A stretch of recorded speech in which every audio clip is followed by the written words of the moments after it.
to my chess stream here on lichess and Twitch. Thank you, Twitch. We will be playing here anything between 5 plus 3, that's 5 minutes with 3-second increments, up to 8 minutes with 3-second increments. Anything in that range against viewers. If you'd like to challenge me on the lichess server, www.lichess.org. I guess you don't need the www. Anyway, we've got challenges from several players already. Troll and a Roll, Lavalantula, and Arcovian. Arcovian is not... Well, I have played Arcovian once. I didn't recall that. Anyway, guys, we're going to get the stream started. I do this every Monday, Wednesday, and Friday in the months of July and August because I'm usually living in Europe. Now I'm in the United States just for these 2 months for the summer. I'm usually in Europe. Hey, Saronche, what's up? Our longtime moderator, Saronche, is in the house, so he's going to be here to help keep the trolls under control. Maybe play some with us. I don't know if Saronche wants to play. He usually plays in our simul streams, which we do every Sunday. Now we're doing simul streams Sundays at 5 p.m. Eastern. That's U.S. time. Eastern time, New York time. I've got a whole bunch of challenges now. Ayeste, Bob Sacamano. Saronche, good to see you, man. Bob or Phil. Brundle, Philly. Maybe Bob's from Philly. I don't know. But I am streaming when I'm in Europe, outside of the summertime. I'm doing a live stream every morning, Monday to Friday. But we've reduced it to 3 days for the summer. Monday, Wednesday, Friday, 4 p.m. Eastern time, and Sundays, 5 p.m. Eastern time for my simul this Sunday, 2 days from today. I'll do a 25-player simul here on lichess. Just to, yeah, the fly on the wall. The fly with Jeff Goldblum. Do you ever notice how Jeff Goldblum, he doesn't get older? There's something strange. The guy's, still in Jurassic Park. He was, I saw him in a movie. I saw him in, Starsky and Hutch. Episode from, the early 70s. And then, now he's still in, Jurassic Park. So I don't know, man. He's never getting old. It's really weird. Maybe the fly actually happened to him or something. But anyway, on another note, well, I don't know about that. What his ethnicity is, but he's definitely pretty hardy because he's still he's got to be 70 and he looks like he's 58. Okay, he's probably more than 70 actually by now. I don't know. But anyway, I saw him in early Starsky and Hutch. It's really weird. Troll and a Roll, Lavalantula, Arcovian, Ayeste, Bob Sacamano, Keith Erdikel. Guys, we're going to get started. There's no way he's 58, dude. I like to watch, if you're wondering about the Starsky and Hutch, I actually watched a few episodes when I was a little kid, reruns. But I even had a Starsky and Hutch, Matchbox car. But I think that the reality is I just like watching old TV shows that I kind of missed when I was little. So I have this thing where sometimes I'll go back and watch, I watched Kojak. Every episode of a few seasons of Kojak. And I almost never watched Kojak when I was a little kid. But anyway, that's just a little personal bit about me. I like to watch old TV shows. We're going to get started here. It's Troll and a Roll first. 5 plus 5. If you guys want to challenge anything between 5, 3, 5, 4, 5, 5, 6, 3, 6, 4, 6, 5, etc., up until 8 plus 3. Increment between 3 and 5 seconds. Initial time between 5 and 8 seconds. I'm willing to play a couple of chess 960s. This is one. We'll play one other. If someone else wants to play a chess 960, I'll do one more. Let's get started here. C4, multi-purpose move. It's the English opening. My queen is good. I've got rook mobility. The bishop on d1 is opened up. Check it out. He copies me. Yeah, man, that's original. Okay. Lazy. That's the way to think outside the box. Alright. Anyway. What about Seen Elsewhere? Seen Elsewhere, you know what? That actor from Ghostbusters, I liked in Seen Elsewhere. What's his name? But other than that, it didn't really do it for me. Okay, knight f6. I think St. Elsewhere was supposedly in Boston, wasn't it? But there's like, I don't know. I can't remember. I didn't really get into the hospital shows. Did you ever watch Monkey? Monkey Pushing Wood said, "Did you ever watch Monkey?" Don't know if it was called that in America. Monkey, like the monkeys. I don't know that series, Monkey. All right. When I was a very little kid, there was actually a series with, you know, the band, the Monkees. But, Monkey, I don't know. Clash Kid, hi all. Just came 5 minutes late, already 6 challenges. Yeah, we had a lot of viewers, on Wednesday. And, like, here on Friday already, we've got a lot of guys. And there's several other streamers going on. And there's also, like, the Crazy House World Championship or something. I like this move, B5. That's a spicy move from Troll in a Roll. He's not exactly like Mr. Dynamic usually. He likes to play pretty solidly. B5 I would classify as a very aggressive move. He opens up his bishop on A8, but B5 looks like an excellent way to go for black here. I'm not really sure how to continue. I mean, E3, knight E3. Where am I going to put my bishop if I do that? Should I take on B5? Give up the center? That doesn't seem right, does it? Kind of a tough call. I'm gonna go with E3, I guess. Where am I gonna put this knight? I don't want to give up my center, you know, and give him a really strong central, what they call the central preponderance of pawns. I'm not warmed up, guys. You watched the Nakamura stream. Oh, Nakamura is now a streamer. All right. Okay, B5. Good move. E3, I'm not thrilled about it. The other option was to play... Yeah, actually, I'm an idiot. Like, I guess I should just play knight E3. Just knight E3 and castles. I'm thinking I have to develop my bishop, but my bishop can go to C2. So I think E3 is a bad move. There's a plus side. I mean, I can recapture with the bishop if he plays bishop takes F3. I guess my subconscious was like nervous about my pawn structure, so it's not absolutely necessary, but okay, this looked more natural to me.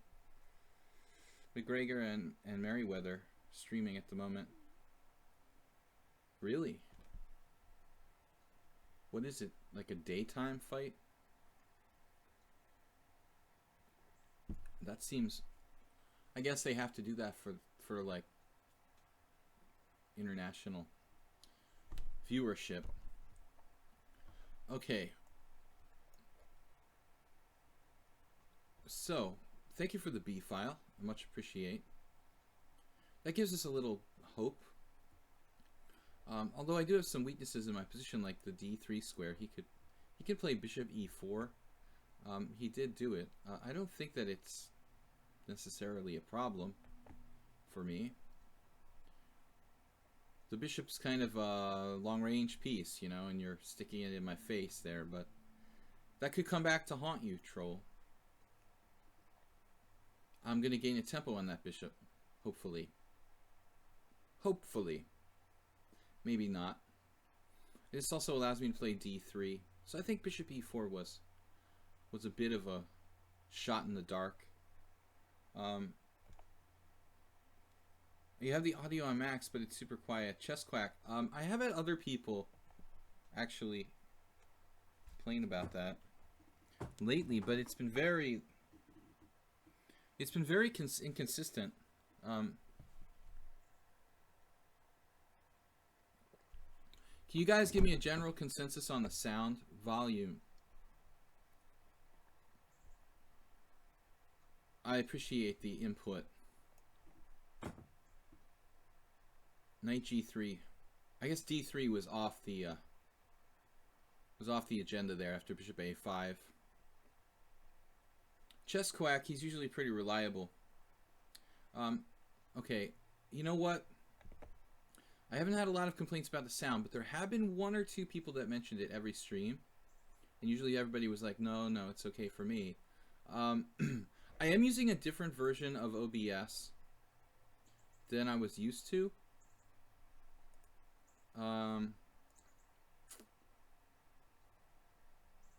So I don't know if that changed the sound volume.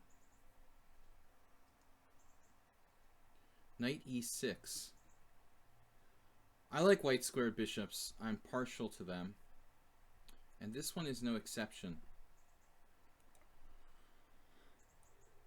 Troll is... Oh, man, I just, like, could have played bishop takes f6. I'm still half asleep. Okay, not asleep, but I'm not warmed up. Highly recommended if you play in, like, a blitz tournament or something like that, and you haven't played chess all day. I strongly recommend you play some warm-up games before you start. I had a friend of mine who's a really expert blitz player, and whenever we played in a long blitz tournament, usually like 10, 15 games, he would always insist on playing some warm-up games first. But it's not a stupid idea. So bishop takes f6, bishop takes f3. Actually, maybe I could have won a pawn there, but it wasn't that big a deal. So at least I should have looked at it. Yeah. Okay, so king e2 is good. I like getting out of this pin, first of all. And now white is just better. He's given up his bishop in what could become an open position. You just played Hikaru. If it was a good warm-up.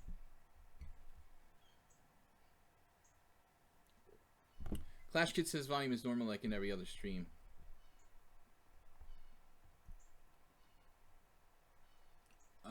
Okay. So I just don't see any justification for giving up your white squared bishop here.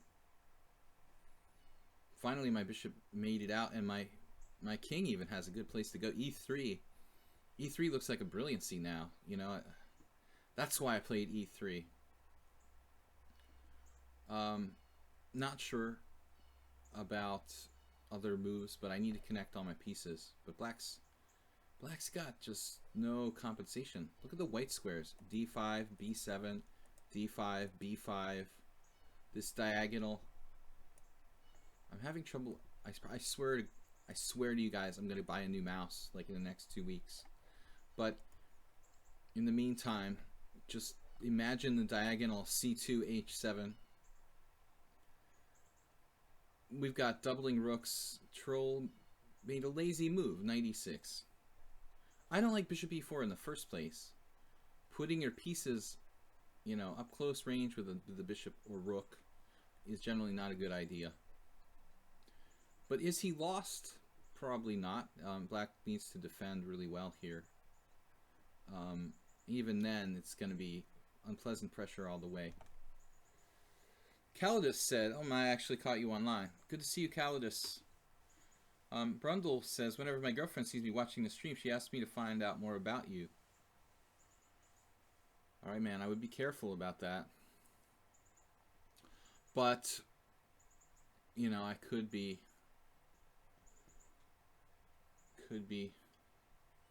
just a figment of your imagination. I'm real. I didn't know I was famous. Are you famous, Calidus? No, I just haven't seen you in a while on the stream, and it's always fun to see some of the people we haven't seen in a long time. Okay, F5.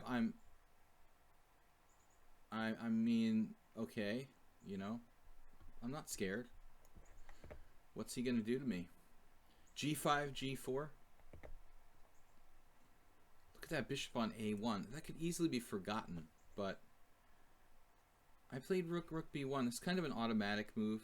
Maybe I should think outside the box myself. Knight g5. Well,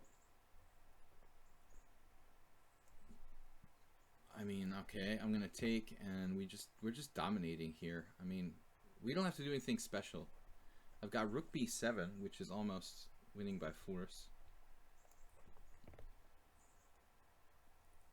Difficult to answer that move. I mean, rook c7, rook takes rook, bishop takes, rook b7, and it's over.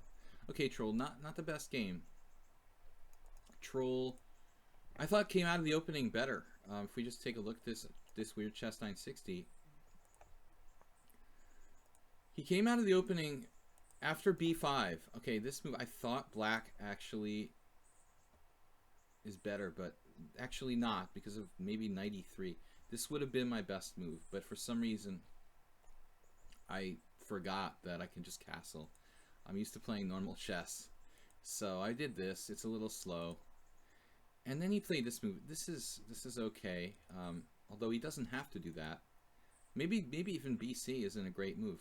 I mean, he's trading a 5th rank pawn for a 3rd rank pawn. Take, and then rook takes b1. Queen takes b1, giving me the b file. Already I'm better. And then bishop e4. And bishop e4, I don't understand, you know.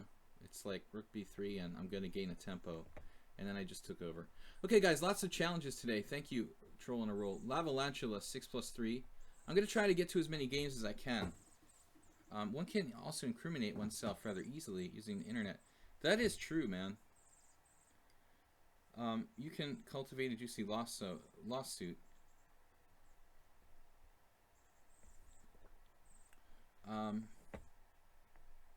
Why you live in Budapest? Why not?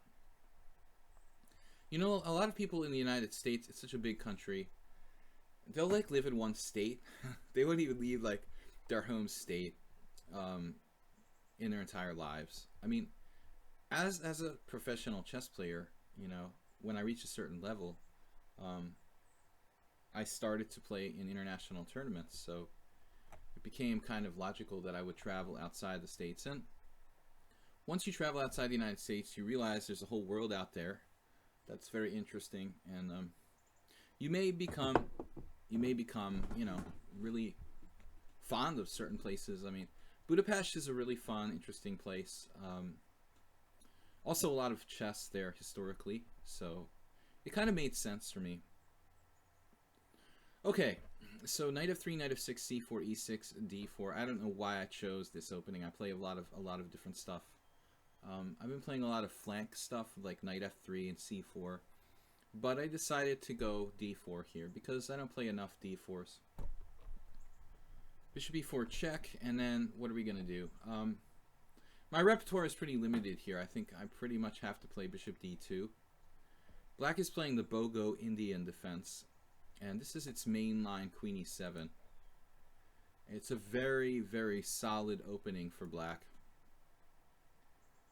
And I play myself this opening with black, although I've never really played queen e7 myself. I always thought the queen e7 lines were somehow just like a tiny bit passive for black, but I think that's just perception. I mean, actually, queen e7 is the main line.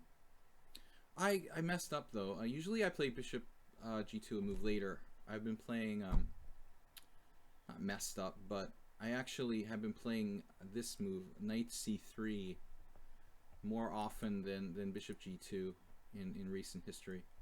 So anyway, I suppose I can still play knight c3 here and get back into that kind of setup. Brevity is best. I'm pretty guarded, yeah. Well, I mean, I'm here to talk about chess, not about myself, and we already don't have enough time. I mean, if I had like a long stream where I was just streaming for 6 hours, I'm sure that I would start talking about my personal life because I would just get so bored that I wouldn't have anything else to talk about. But to be perfectly honest, my streams are pretty short for their purpose, I think, you know, 2.5 hours. And I just don't really, you know, have time to do much else than just kind of talk about the moves and answer a few questions. It seems like it goes by really fast. It goes by really fast, even like 2.5 hours. Okay, so bishop takes d6. Now, if I recall correctly, I think that d5 is my main move in this position. d5. I had a game with the FIDE master John Bick one time. I also had this game against none other than the legendary Fabiano Caruana. I almost beat Caruana. I was better, but this was much long ago. This was long ago when Fabiano was not even, I think he wasn't even a GM yet. I got a really pleasant position from this line, and then he defended, and then there was this like, there was one moment where I started to like have heart palpitations because in this hopelessly safe position, I made some sort of move in time pressure where I think he was almost winning, but he didn't find it, and thankfully I drew. This was like 10 years ago. I'm exaggerating maybe slightly. No, 10 years ago I think I played Fabiano in this Bogo, but He was only around 2,500 at the most. Okay, I think that black also plays knight d8 in this position. John Bick from Louisiana. He's a FIDE master. He played knight d8 against me. The idea being that the knight pops back on e6 when white takes on e6. And I think that's actually a main line. I know it looks weird to put the knight on d8, but actually you can play this knight back and play for f5, like f7, f5, try to make an arrow here. And if you do that, your knight on d8 can recirculate back through f7. I have occasionally played this kind of formation for black myself. So anyway, but I think Lavalencia's retreat is more sort of normal in a sense. Okay, I don't know. I've got the bishop pair, and this move, although I'm giving up a strong central pawn, it does kind of open the position, hopefully, for my two bishops. What's that game? Chessgames.com. You found my game? You remember the game? Someone linked it? My game with Fabiano? Are you guys talking about something else? So, against Fabiano, I had a good game. I was much better. And then something almost tragical happened, but it was a draw. Alright. I was in time pressure. Maybe we were both in time pressure.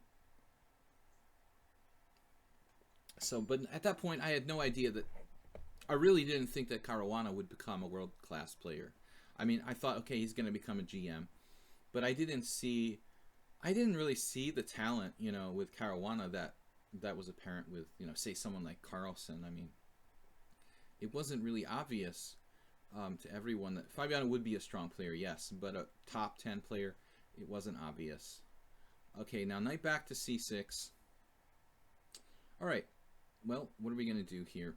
Develop our pieces. How about b4, b5? b4, knight e4 is a problem. So it looks like we ought to develop some pieces. Got some tactical ideas, maybe connect the rooks. Got Queen's Indian motif. Knight g5. Man, that is not the arrow that I want there. Look at that, he played h6. It's like the psychic network. Somebody call Lieutenant Uhura. This guy's contacted the psychic network. I was just ready to play like knight g5, but he played h6. I don't think that's necessary. Probably some less weakening ways of defending that area. All right, let's go. Kind of frisky with my knight on h4. This could potentially backfire.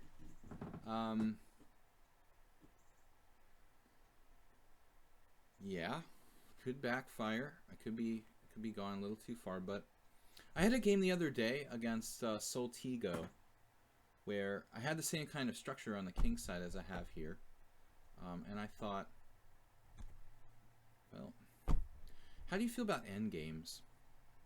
Now I'm just thinking, like, my position is better, but you know what? I mean, the queen I don't really need on the board. I feel like the queen on the board kind of gives black attacking chances. I don't know. This is probably not a great move, but it's okay. Kind of fearful move. I just could see him getting some threats on the king side, and this way I have just an end game with like no losing chances basically. It would have been interesting to play knight g6, but I was concerned that my knight kind of gets trapped in there. Okay, knight e7 is a good move, and we've got an end game where it looks like I'm better. Looks like I'm better. Okay. Now what? g5 is a bit of a problem. I don't really want him to do that. It's not the end of the world if he got in g5, but... So the interesting move is f4. f4. There's also problems with that. Knight takes f5. Knight takes f5. E takes f5.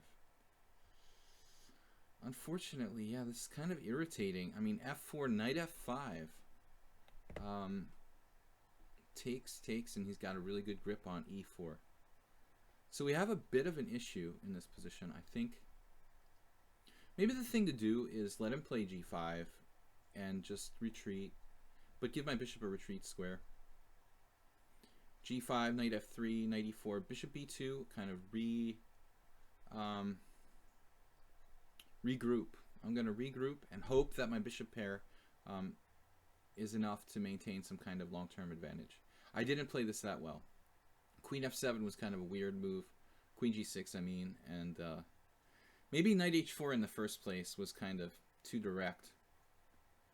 Maybe a year or so ago, when I was still there in week, you talked about the game against Caruana. Wow, you have a fantastic memory for that. Cause that's yeah, I mean, I couldn't have talked about it like more than maybe once. And I mean, there's some games I've talked about a few times, but that one, you know, it wasn't that eventful in the sense that it was a draw. I mean, it's not like a game I brag about, but it's an interesting player who's world famous now. So it's also not that many games. I've played those 2 games I can recall against John Bick and Caruana. Those are the only 2 I've actually played in this variation that I can recall. Once I played it with black, a similar line, but it was slightly different, against Alexander Goldin. But I played a5 or something. With a5, it's different. So anyway, Bogo Indian's very solid. He's reluctant to play g5, but I think that might be a reasonable move here. g5, knight f3, knight e4, bishop b2, and then what? You know, would be the question. The thing is, my bishops on the long diagonals are really, they have a lot of long-term prospects. But I'm happy that I held off on f4 because he had a really good line. I mean, seriously, like knight f5, I probably don't have much after that. And I could even be worse in some positions. The g5 has some risk involved. All right, now it looks like he wants to go like bishop c6. So trading off my fianchettoed bishop, I'm not really thrilled about that. Knight there. Now obviously I can take and you know, have a slightly better structure. It's not that impressive. Maybe I'll just let him take. Knight b5 is a really interesting idea. And then maybe I don't want to trade pieces here. I could have played bishop takes c6. For whatever that was worth, that's nothing. L'Avalanche is getting in really bad time pressure. I guess he usually challenges me to standard? No, he has no. He usually challenges me to blitz. So he's actually challenging me to the longer time control this game, which he usually doesn't use. Now I kind of like f4. Is it risky for me to play f4? Feels like, okay, it's not necessary right away. I don't really know what he's doing here. Okay, a6. Yeah, maybe I shouldn't have hesitated there. Sack a piece with knight takes c7. I guess I'm going to have to go back. I don't really see anything better. I don't want my knight on a3. Okay. Rook takes or bishop takes? Rook takes or bishop takes? Does it really matter? I don't know. He's going to try to trade the bishop pair off. We don't want to do that. Do not want to do that. So, got some ideas. Avoidance of exchange of the bishop pair is a good idea when you've got this active bishop pair as I have here. Now f4, we've got to be a little bit better here. But he's hanging on. The g file is double-edged. I feel like it should be better for me. His king is more open than my king, because my bishops are better than his knight. Or my remaining bishop is better than his knight. What if I play rook takes f4? Hard to say who this really favors, you know, this exchange of rooks. I thought, well, his rook is more active than my rook. Knight g7. So we've got an endgame. He's possibly going to play like king f8. King f2, rook f8, rook g1. Rook takes f4 check, unfortunately. king e3, e5, and he's just like, just in time. Oh, man, king f2, that's... King f2, rook f8, rook g1, e5. No, rook takes f4, I said. King f2, rook f8, e3. Is that going to work? Okay, d7, he didn't do it. Wow. Okay, this is a little different now. We're going to try to play with the king, active king, 2 bishops. We should be fine here.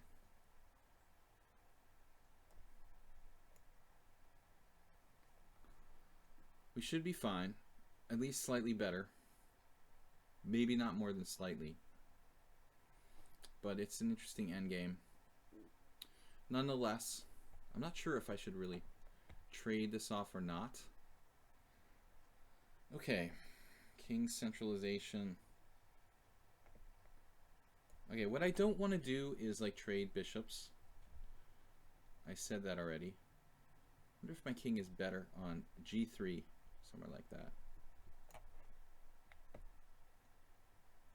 Alright, so let's redeploy.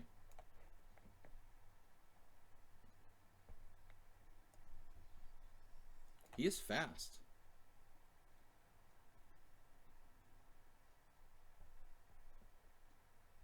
E5.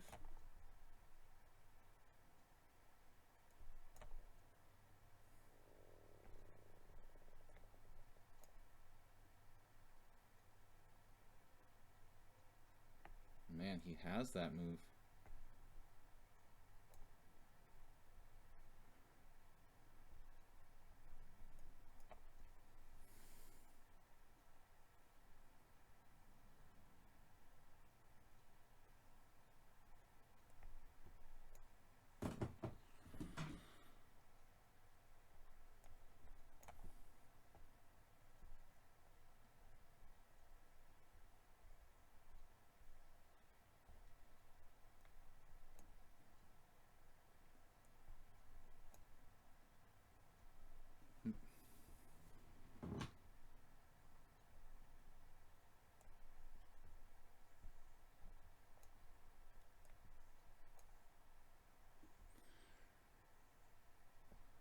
I guess objectively this is a draw.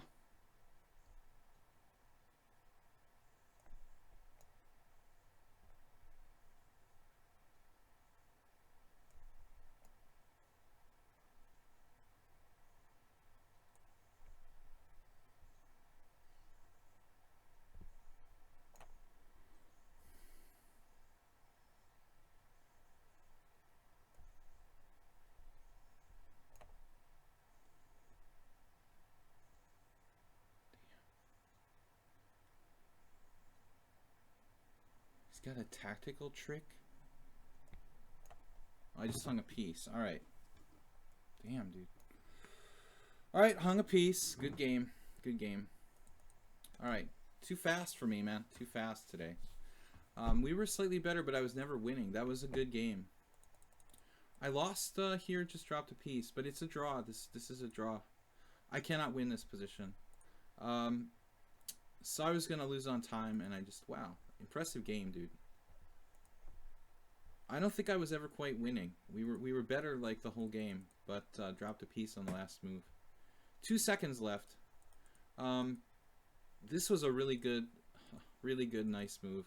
Like bishop a4 here. According to the engine, that's the best move. King f7, best move. He was playing a lot of best moves. Knight e7. This is actually a blunder, but I had no way to find king e4 in time. King e4, king d4, king c5. So good game, man. Apparently I was winning at some point, but I did not see it. Bishop takes b6. That's insane. Look at this. I mean, it crossed my mind, but I just didn't think there's any way my pawn would queen that fast. That's insane. Bishop takes b6 and c5. Does this work? That's crazy. Like, I'm winning with bishop takes b and c6. I didn't think that could possibly work, but it does. Alright, good game, man. Arkovian.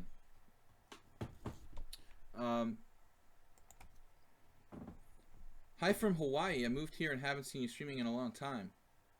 Gonna have to check out the local chess scene. So yeah, but I mean, you know, this guy Lavalantula was so fast.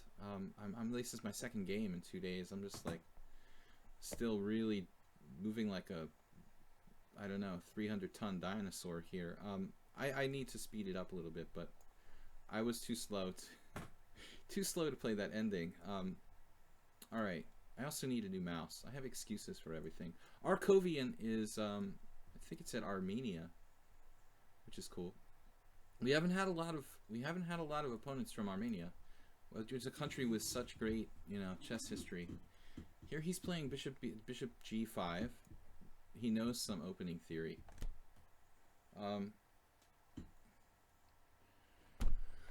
All right, dropped a piece and time pressure there. That really shouldn't be a problem, but when you don't play blitz for a couple days, it gets kind of like hard to even make a move in 5 seconds. All right, rook c8. For me, blitz has always been something that I have to do on a regular basis to stay sharp. Arkovian looks like he likes this variation. He's playing quickly. We actually had a game against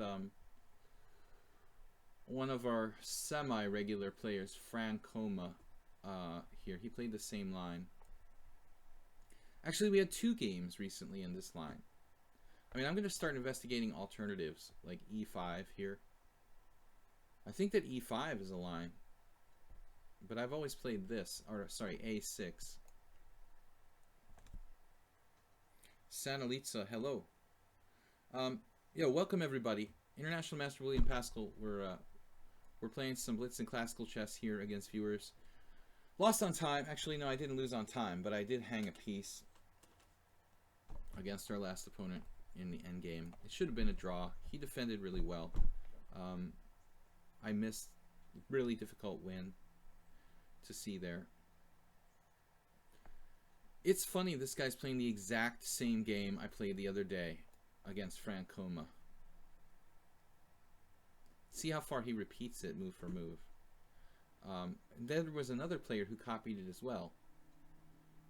First I played the same exact position with Fran Coma. Then the other day we had a second player play the exact same line. Okay, this is a little weird now. Alright?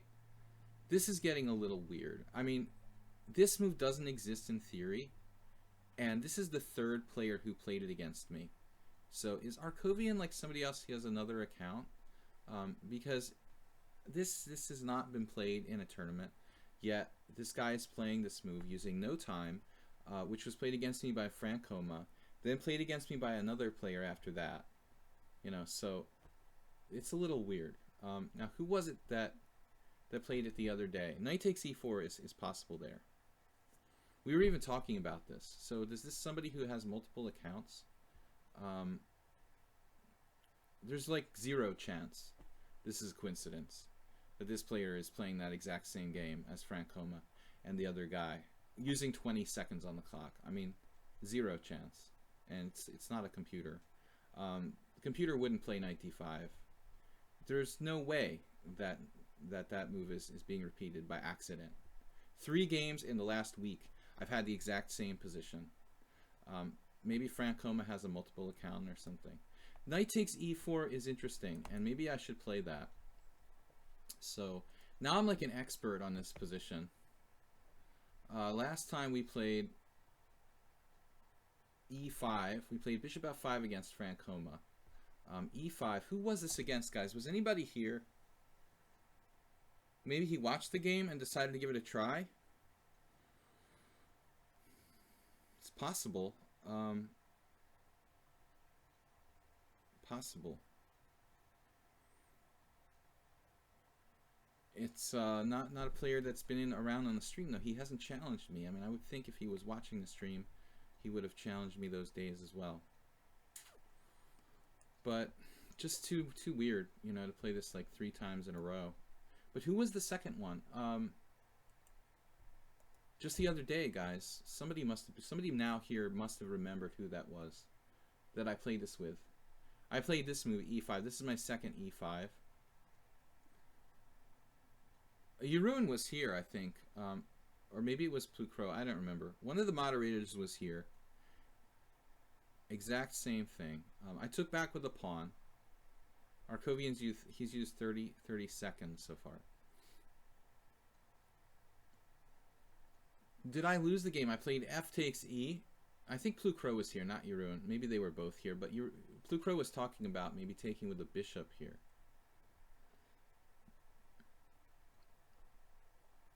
I'm just trying to remember what happened. I got a really bad position. Wasn't it last Monday or so? Yeah. The exact same position. I mean, what is the chance that we have 16 moves exactly the same against a different opponent in a fairly obscure variation? Yeah, it's like he's copying the game, I think. F4. Okay, now I don't remember. They might have played F4 too, actually. I'm not certain. Possible that F4 was played as well. Apparently I played this player once. I don't recall the game. Let's see. Looks like it's a game with queen against pawns. Okay, I don't like my position hanging pawns. Kind of thankless situation. This player doesn't have a lot of games. Provisional in blitz and 1960 179 classical games. This game I played against this player I don't think could have been too recent because I would remember them. Bishop d3, bishop c6 is interesting. Castles. I guess castles is more safe. White has just such a beautiful position. Was somebody pretty strong, wasn't it? And I was talking about like bishop e4, e5 I played, and then I traded rooks on f1, and they took back with a bishop. That's what happened. So f4 was also probably played. Though g4 I don't know about. This is pretty weird. I don't know about this move. It's very double-edged. But I'm freaked out. I mean, the guy's 1900 and he's playing these moves like perfectly. Instantly. I don't know who it was against. You guys, one of you guys must have seen the game. Was e5 possible after king e3? Talking about last game. I didn't think so. We're talking about last game. Okay, this position is... I don't know what's going on here. I can't play pawn takes pawn. I have to play this move. White is so fast. It's scary.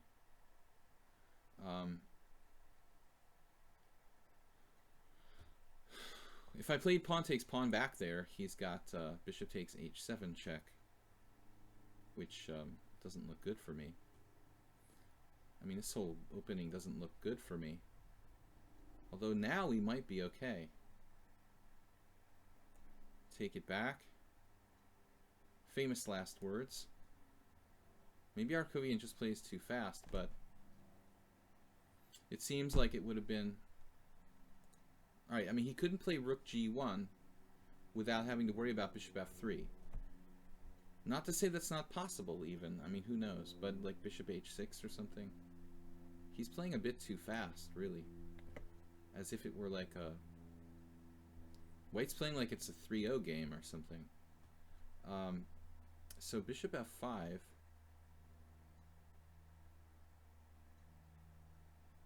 just kind of getting freaked out here. What else can I play? Bishop f3 maybe. Bishop f3 with the idea of e4.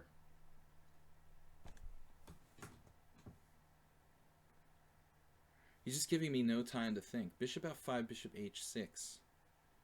See, that's the problem. I was talking about this a minute ago. I mean, this dude saw that. Bishop f5, bishop h6. Instantly.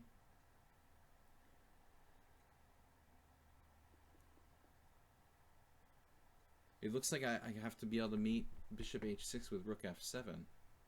And therefore, I guess I have to play like bishop f3.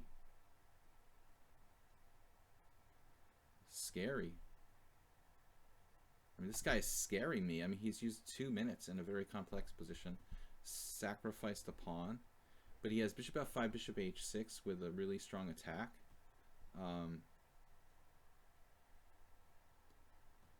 No good defense against that, it looks like. Clash Kid. Exactly, dude. It was Clash Kid. Clash Kid is here, isn't he? Oh, yes, you copied this from Franco, and now this guy copied it from you? Are we getting multiple copy games? Well, now I have bishop f6, though. It's like fortunate I have that move. Is it getting to the point people are actually copying the openings that they saw me playing here in the stream? That's hard to believe. I mean, in the case of Clash Kid and Franco, I think it happened the same day or something, you know. But I mean, it's hard to believe that Arkovian would have this thing prepared from days ago, like a 4 days ago stream.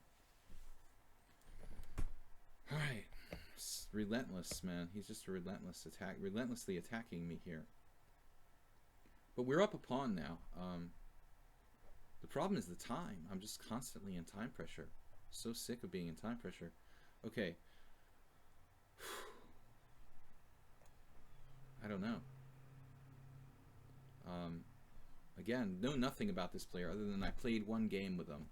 So far they've played very aggressively, known the theory like in a non-existent variation, played like ultra fast, sacked a pawn. He has a little bit of compensation, but I think the only reason he might be worse here is because he played a little bit too fast. It's a very, very good looking variation for white. And if we go back to the opening after the game, I want to point out that I can play knight takes e4. But even that looks like it's very good compensation for white. I just went over it like a little bit with the computer, and I don't really like just win a pawn. White has compensation. So another copycat guy, rook g3. I'm definitely scared. It's a relentless style of play. Okay, now rook takes g7 may not be that big a threat, but I think that bishop takes g7 is. So keeping that in mind, I don't know whether it's better to play rook c7. I mean, I guess rook c7 or rook f7. Rook f7 would get my rook off that horrible square, but it creates other problems for me. This position is just freaking me out. He's 2 minutes ahead on the clock. It's a guy who doesn't even play blitz. He's 16-30 in 9 games in blitz. I guess he was playing on his tablet or something. A lot of people like play on their mobile phones, and they can't play blitz because they can't enter the moves fast enough. But still, I mean, this guy's playing pretty fast. He's played twice as fast as me. I still think he has excellent compensation for the sacrificed pawn. His style of play is very aggressive. Rook e3 looks a little weird. Not sure what that does.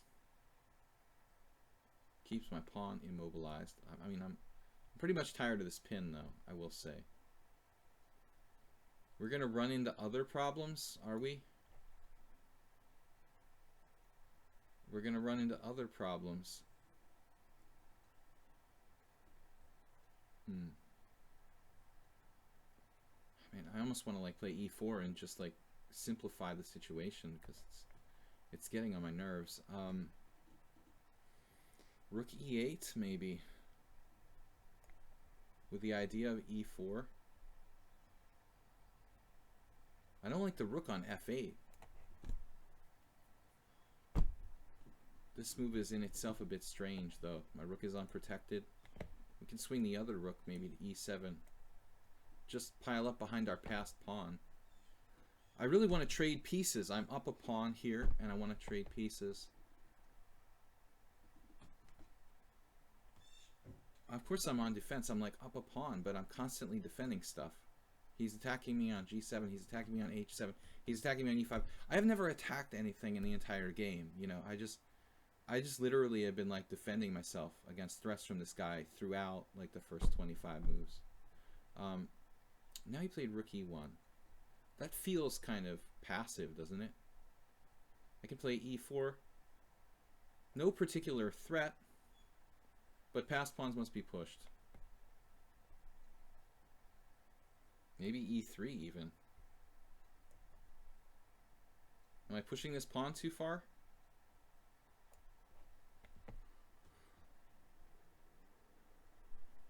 Yeah, I think he's too much of a time player.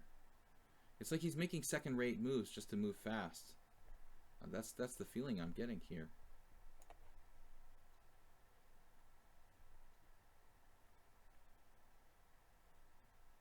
But you'd never know from his account, which has no blitz games. And why if you were a time player, why wouldn't you play blitz in just classical? It seems strange. It feels like he's trying to flag me. And he's like hesitating. He played great, but now he's like hesitating just to move fast, to try to win on time or something. Possibly he just doesn't play increment, you know. Bishop c4 now, what? Bishop e4. Dropping a pawn. Damn, rook takes e3. Takes, check. We got it. Got it. Not like I'm winning the game because of this move, but I feel like if I can trade a set of pieces, at least I can have hope, you know.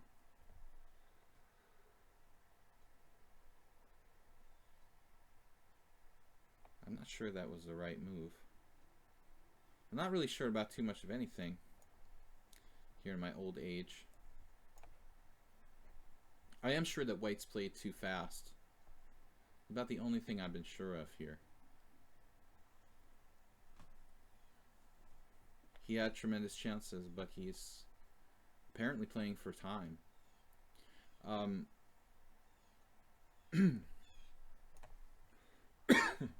Winning a pawn. Go for another pawn. We should be up a pawn or two at the end of this with increments. I could have played rook d4 check there. That would have been more accurate. I didn't even see it.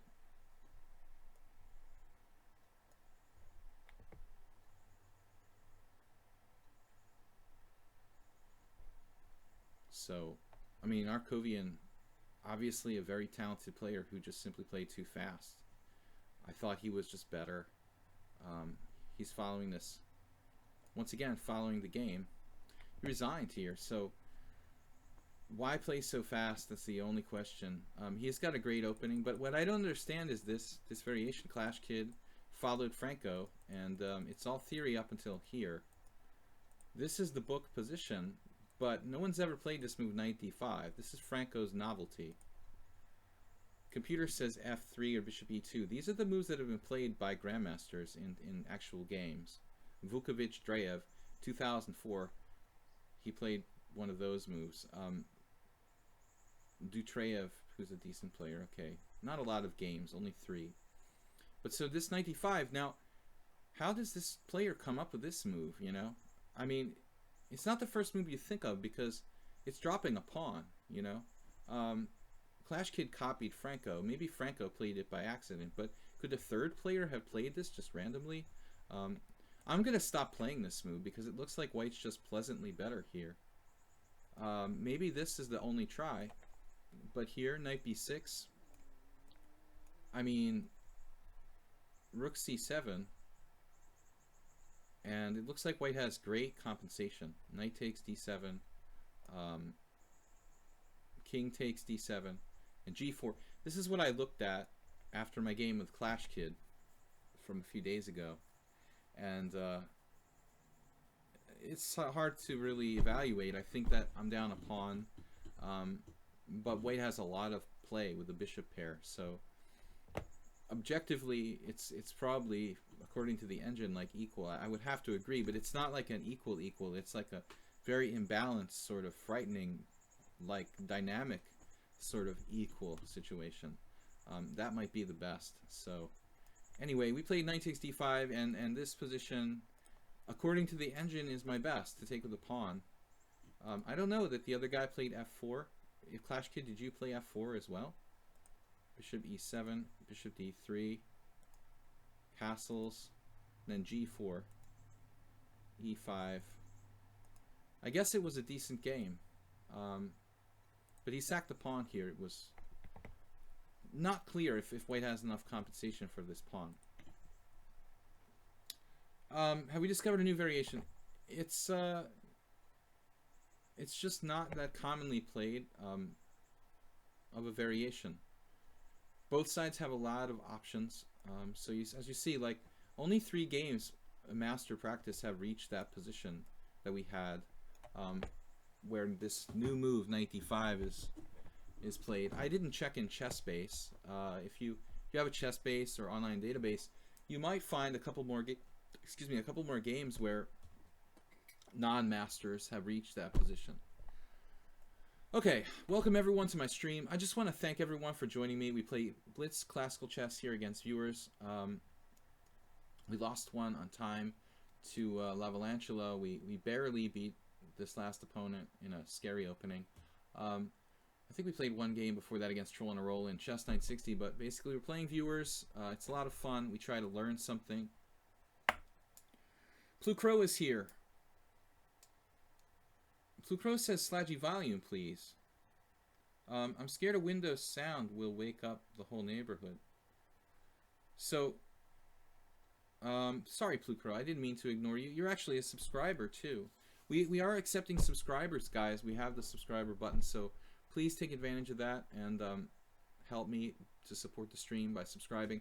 Plukro, tell me about the volume thing again. You said I barely hear anything, and I'm max both on Windows and home theater. Okay. Why is this not across the board? You're the second person who says they have a volume problem. On my old OBS, this wasn't an issue. Maybe between games, I'm gonna look and see. I mean, I've got my volume turned up. Filters. I really don't know. Let's get a second opinion about, again, everybody else. Not the second. Who said that? Somebody said volume was fine before. So Galunid said not the second. What's that? The volume issue has been addressed. It's never really been loud, but it's weaker than usual. I don't know, guys. I mean, the simplest solution is to move the mic closer to... Move the mic closer. Maybe I'll just move the mic closer and see if that makes a difference. I mean, I'm sure it does. But I don't feel like that's the issue. You know, I don't think I moved my mic farther away. I mean, if I was farther away, it was like by a very small distance, like a few inches. So I feel like it's something to do with OBS. Now, some of you might notice that it's louder now, because I did move the mic closer. So until Plukro really became another person to mention the volume, I thought we were not seriously having an issue. But now, it's possible. Starting to believe. Thanks for doing your best. Does that sound better? Because I moved the microphone significantly closer. G6. This is interesting, Ayesta. The early Queen E7.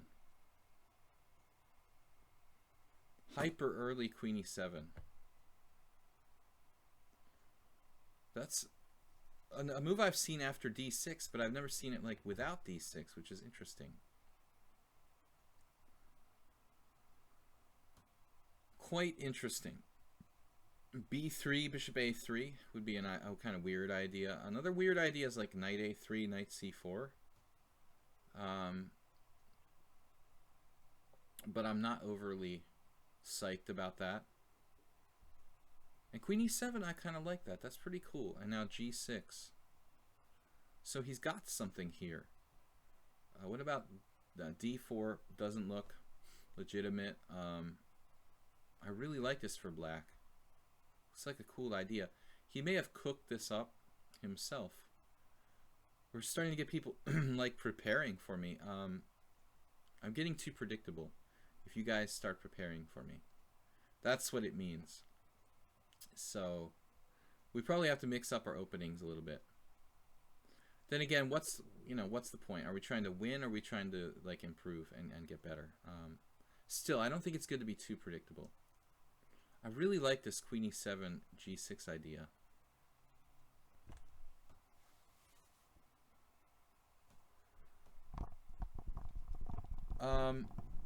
But is the volume better now?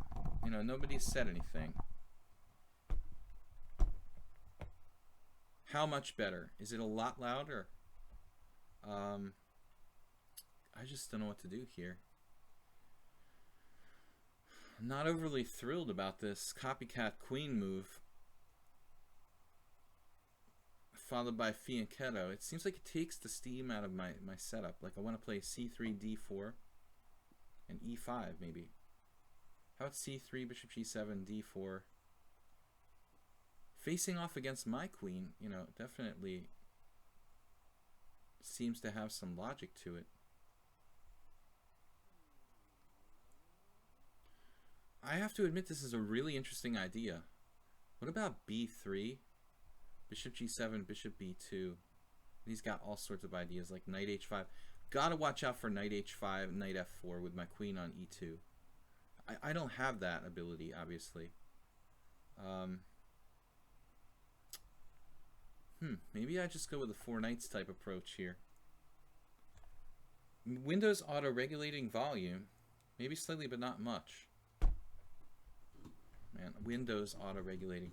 I mean, I did a Windows update recently. I have no idea what the Windows updates do. I would think it would be more related to me switching to a different version of OBS since last Monday. But I don't want the audio to be really low. Is anybody else having volume problems? We've had at least two, maybe three people saying the volume's kind of low. Guys, if you want to check out my YouTube channel, Video Chess Training on YouTube, please subscribe and like over there. We also upload all the streams over there. Who knows what the latest Windows update did, but again, I'll have to play around with the OBS. Yeah, the Keith Erdical says the volume's low as well. So let me check if we've even got the right settings. Microphone is on. Wow, knight d4, just coming with it. Wow, this could be a quick draw if I play like knight takes d4, pawn takes d4, knight d5. Knight takes d4, pawn takes d4, e5. Pawn takes c3, pawn takes f6. Queen takes e2. Bishop takes e2. It's a pretty crazy position, isn't it? Other options don't look like too interesting. Now, if I also have knight d5, obviously knight to d5, knight takes d5, e takes d5, bishop takes e2, bishop takes e2, with a fairly symmetrical position. Bishop g7, it looks like black should be pretty comfortable there. So I'm thinking about the e5 push. It's more interesting. I don't know if this is good. I was thinking that my pawn on f6 could be a thorn in black's side. But it could also be a weakness, so I don't know what to really make of it. Keith Article says, yeah, it's slow, unfortunately, and it's a notebook. It's not. It's a laptop. I'm using a laptop. I mean, it's like a powerful laptop. Somebody's starting a lawnmower outside, not so distant from here. But you guys don't have to worry about that with a low volume. People use like power industrial mowers to mow their like lawn, like their small lawn. I hate that. It's extremely irritating. They disturb the piece for like 2 miles around so they can like mow like a small section of grass. Alright. I think that industrial mowers, you should have like a license to operate an industrial lawnmower. Like a permit or something. Okay, he takes f6.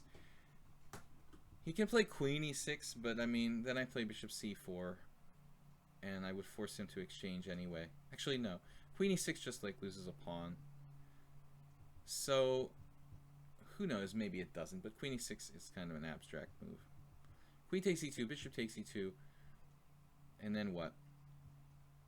How strong is my pawn on f6? How disruptive is my pawn on f6? Maybe not that much so. Is it weak? I don't really know. It's funny your YouTube videos seem normal. Well, I mean, the YouTube videos seem normal. Okay, so the sound is different on the YouTube videos. Well, I mean, you're talking about like recent ones from this week. That would be a little weird. Unless it's some setting on Twitch. Is there any kind of setting on Twitch that could be reducing my volume?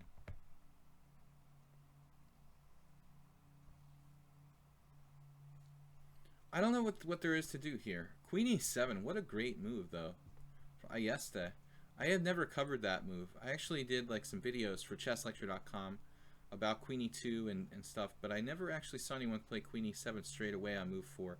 That is a really interesting idea. We're going to have to research this. So anyway, he's got to take. Which way to take? If you take with the pawn on b2, I mean, my f6 pawn is so secure. On the other hand, my bishop's kind of dead. Whereas if you take on d2, my bishop's more active.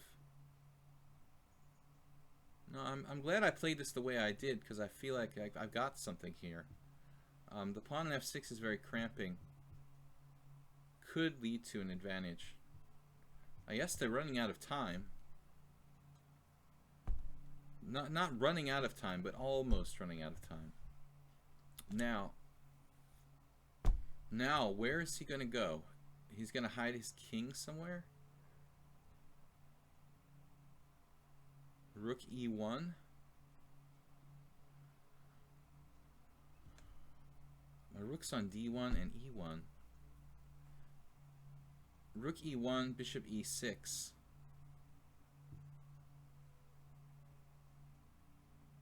Maybe bishop c4. Then he does bishop e6 anyway. How sick is that?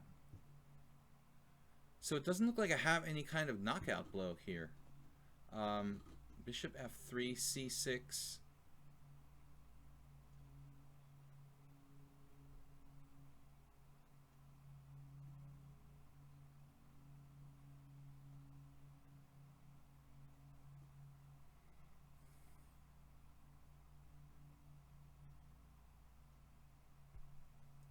I'll just try to play the most flexible move.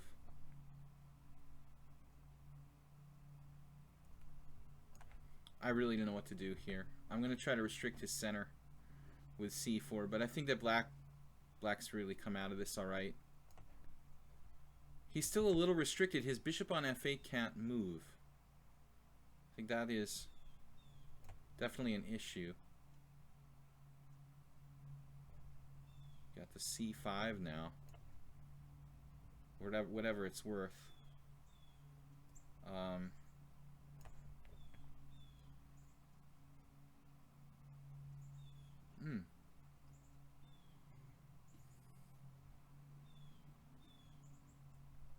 Man.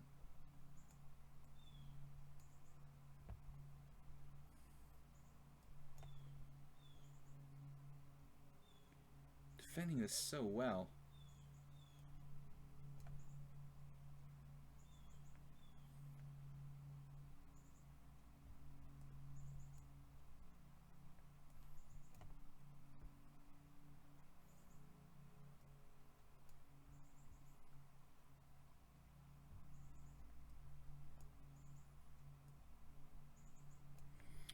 Okay, I feel like time was a deciding factor here, but in reality, black was probably okay a few moves ago.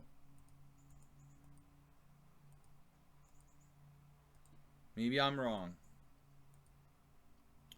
I'm usually a pessimist. Yeah, so apparently here I played b4. That was a good move. I was better. According to the engine, I was always better. Nice try by Ayesta, though. I mean, it looked like he was kind of getting out of it. Wait till you get some sound. Also check the Windows level for the mic. You never know where it's at. Guys, I'm going to have to close the door here.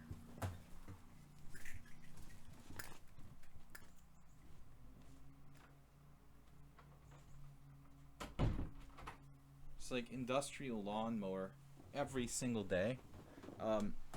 Someone else has some sort of industrial lawnmower. It can be like extremely distant and it sounds like it's next door. Okay, so I'll check the volume in a second here. What is this Bishop Queen E7 move? What a great idea. So, it's not a novelty. It's been played by Ratmir Holmov, the legendary Ratmir Holmov back in 1999.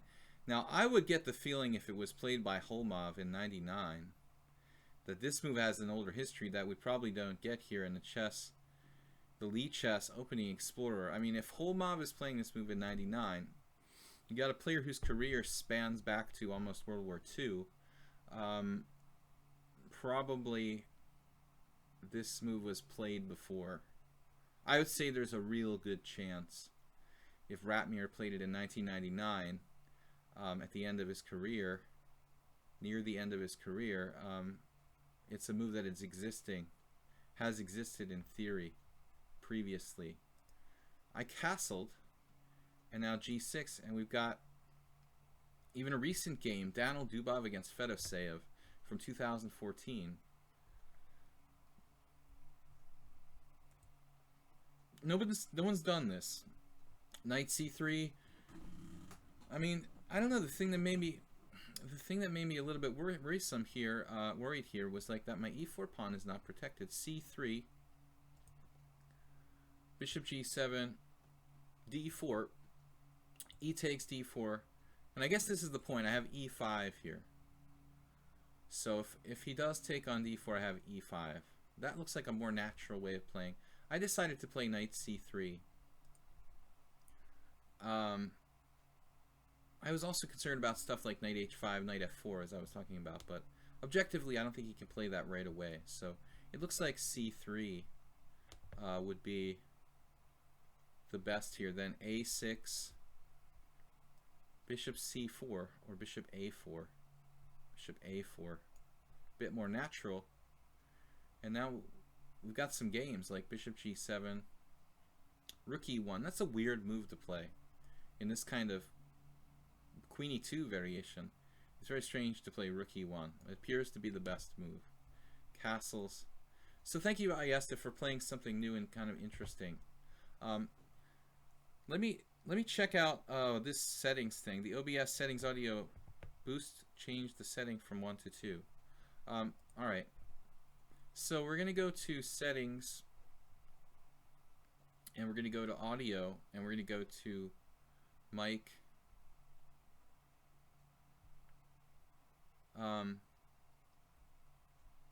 Yeah, I don't see anything like that. I don't know where you are. I've got, maybe a different version. I've got OBS Studio here. I'm gonna have to work on this off stream because I don't have this audio boost, change the setting from 1 to 2. At my beck and call here. Yeah. All right, let's just focus on the stream. I'll try to talk a little bit. I think I'll try to talk a little bit louder. Do I have a private golf course? No, I mean, I actually live really, really near a golf course. But that's just a coincidence. Bob Sacamano. But I guess people who live near golf courses have a special place in their heart for lawnmowers and cutting grass. You know, it's obvious that there's like a connection. D4 or G6. Actually, I live between 2 golf courses. You're slow these days. I'm slow these days. Did you see my second game where I blundered a piece because I was about to lose on time in an endgame? Mouse skills are bad, and I'm just generally slow. Okay, Bob Sacamano. We're gonna play the Gingy Indian here. There's actually a couple of Gingy Indians. The other Gingy Indian, the original Gingy Indian, is like D4, Knight F6, C4, A6. The first Gingy Indian. I think like Eric Schiller wrote a pamphlet on that. Now my opponent played Knight F3. This is the Oligas answer. Whenever I would do this against Oligas, the Latvian blitz player, he would answer with this lameness, like knight takes d4, knight c6, e3, equality.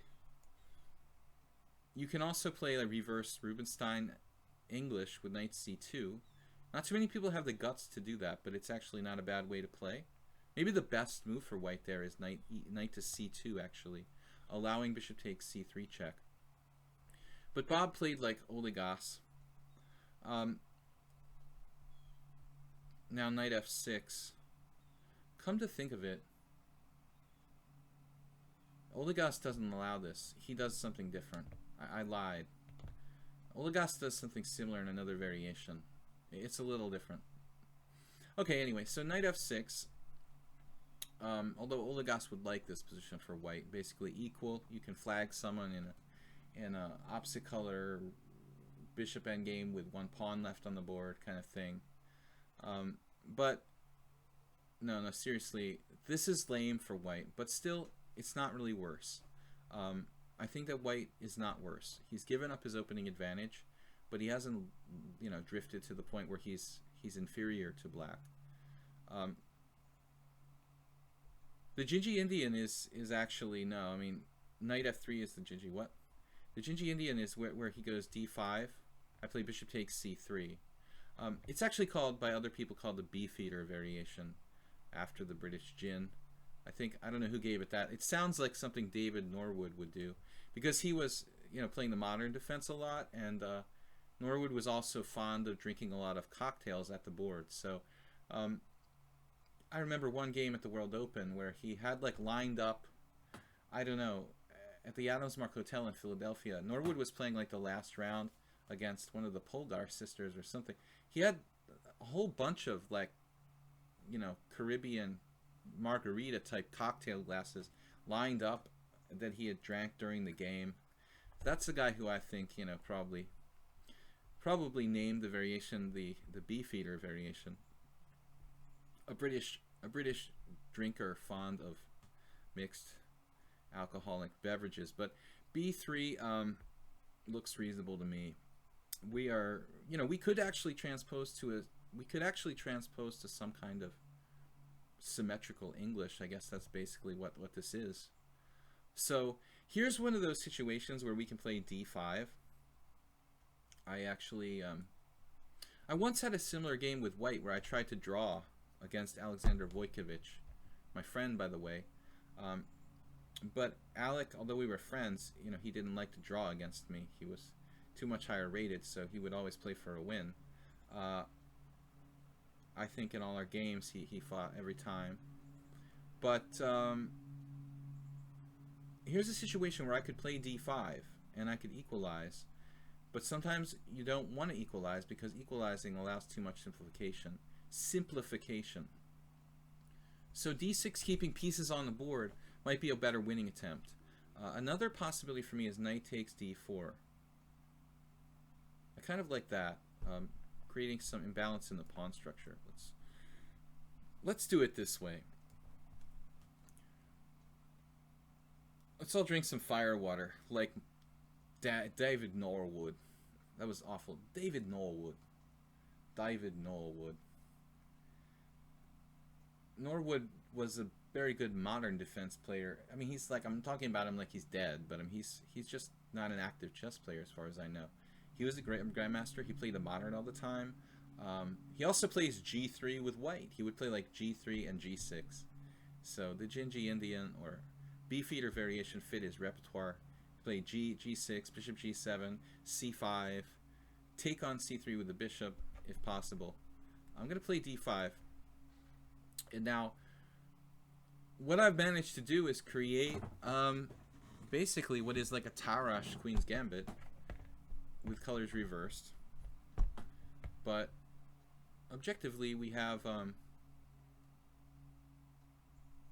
I think, you know, like a better structure. So that's something. Bishop takes c4, not my favorite move. It's not catastrophic, but I think he should take the hanging pawns here. Keep the pawns together. So we're gonna play a simple plan of putting our bishops on the long diagonal and doing the best we can. You know, maybe we could finesse this and play like a6 and b5 instead. Damn, this lawnmower, man, it sounds like it's in the yard. I mean, it is really close.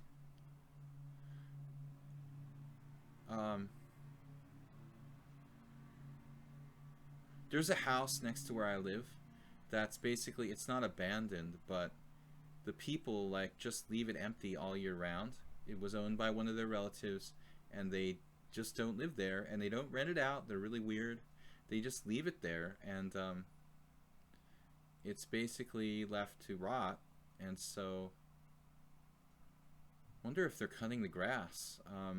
Okay, d5, knight e4, rook c1 seems to hang on for white here. I do have knight takes d5 though, and I don't really know why I'm hesitating on it so long, because it looks pretty obviously like the right move. Knight takes d5, bishop takes d5, bishop takes d5, queen takes d5, knight takes d5, bishop takes b2, knight takes e7, check, king g7, and then we'll play this endgame where I've got bishop versus knight. Other options, though, exist. What do you guys think? Is there a tactic there? I mean, there's lots of possibilities here. We could just not take the pawn, and try to improve our position with something like a6. a6, inducing some weaknesses. Might also weaken our structure too, though. a6, a4. In the end of the day, at the end of the day, who does that actually favor? a6, a4. Let's look once more. Knight takes d5. I like knight takes d5 for me. Bishop takes d5. You also have to calculate bishop takes c3. But he's landing the first blow there with bishop takes b7. Knight takes d5, bishop takes d5, bishop takes d5. Knight takes d5, bishop takes b2, we're up a pawn. But queen takes d5 seems to be the problem. Queen takes d5, knight takes d5, bishop takes b2, knight takes e7, check, king g7. We have a better king, and our bishop's down there attacking his rook. But objectively, I mean, this is awfully simplified. But I don't know, man. I mean, I've got to knock out this pawn. If I don't do this, I mean, he's got a kind of space advantage. I feel like I'm almost forced to do this. The other possibility was a6, then a4, and I think that might actually weaken my structure more than his, because like b6 will be a weakness at the end of the day. So I don't know. Maybe this just isn't enough to win. We've got enough to have a tiny advantage, but Bob should probably hold on here. Still, I've got a better king. I've got a better minor piece, maybe. And if I can get a rook on the 7th rank, I'd like my chances. Yeah, he's following up correctly. So we have to take... Guys, we have a lot of challengers, 10 challengers. Guys, if you do subscribe, I'm gonna like try to take your challenges before the other ones, so you get an advantage. Those of you who do subscribe, I don't know how many subscribers we have here. Clash Kid is one of them. Plukro didn't challenge me. He's another subscriber, one of our first subscribers. He's also a moderator. He did not challenge me. Who else is here that's subscribed? Maybe that's it right now. There is another subscriber. We only started this week with subscriptions, so I mean, I'm not really trying to pressure you guys to subscribe, but if you do, I've got to create some incentives. So this is weird. I don't remember there being... Oh, I know what happened. Last Friday, my stream got canceled. Was it? Was there no stream last Friday because I had problems? That must have been it. So I don't remember this lawnmower thing. Bob. Why not queen takes? Queen takes d5, Bob. Queen takes d5, queen takes d5, knight takes d5, bishop takes b2, knight takes e7 check. I mean, it's possible Bob didn't realize he was getting knight e7 check with tempo there. But after this, it's a disaster. He's like just down a pawn with he's down a pawn with no compensation. Where should I go? c6? c6? Dominating the knight?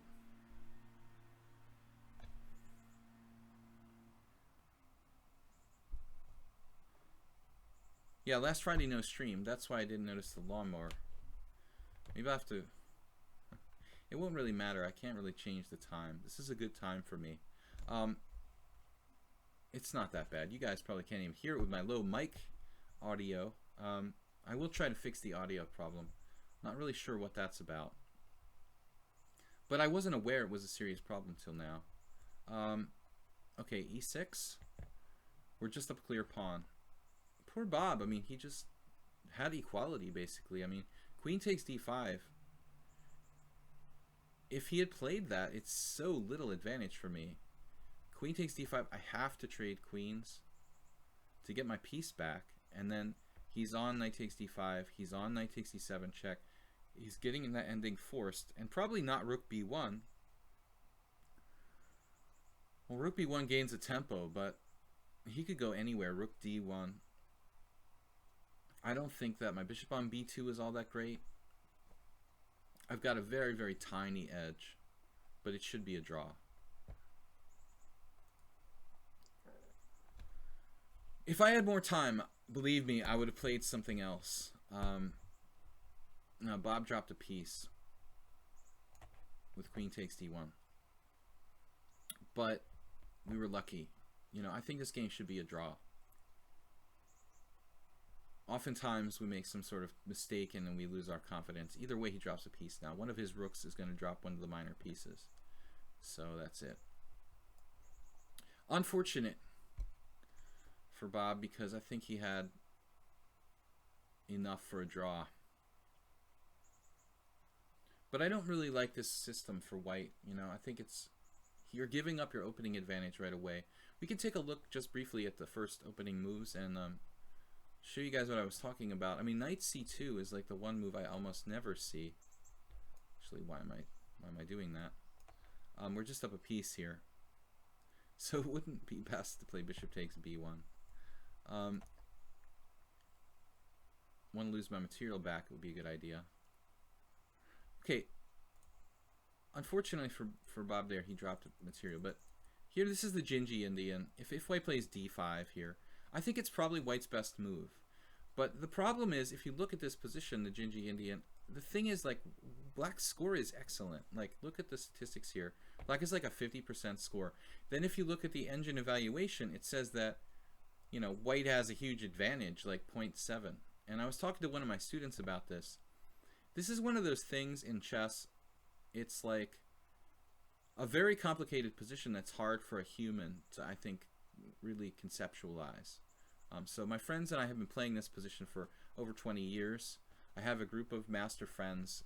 We've played collectively the black side of this line for over 20 years, and always all of us have scored well with this line. I played it most recently in the Hungarian Team Championship this year against another 2360 player, something like that. But it's just complicated and hard. Anyway, Bob's game. Yeah, after this, we did not play this in the game. So c takes d4, knight takes d4, knight c6, and I think White needs to play knight c2 here. I mean, in my opinion, this is probably the best try. But again, it's a very imbalanced type of position after bishop takes c3, b takes c. You see, again, Black's score is good. But I think the reality is that the position is very, very unclear. Queen a5. And complicated position. I don't recommend playing this with White unless you very deeply study it, though. You know, it's not easy to play. White has a bad structure. It's kind of sophisticated. So anyway, last thing to mention here. So the actual game, White played very safe. Bob did this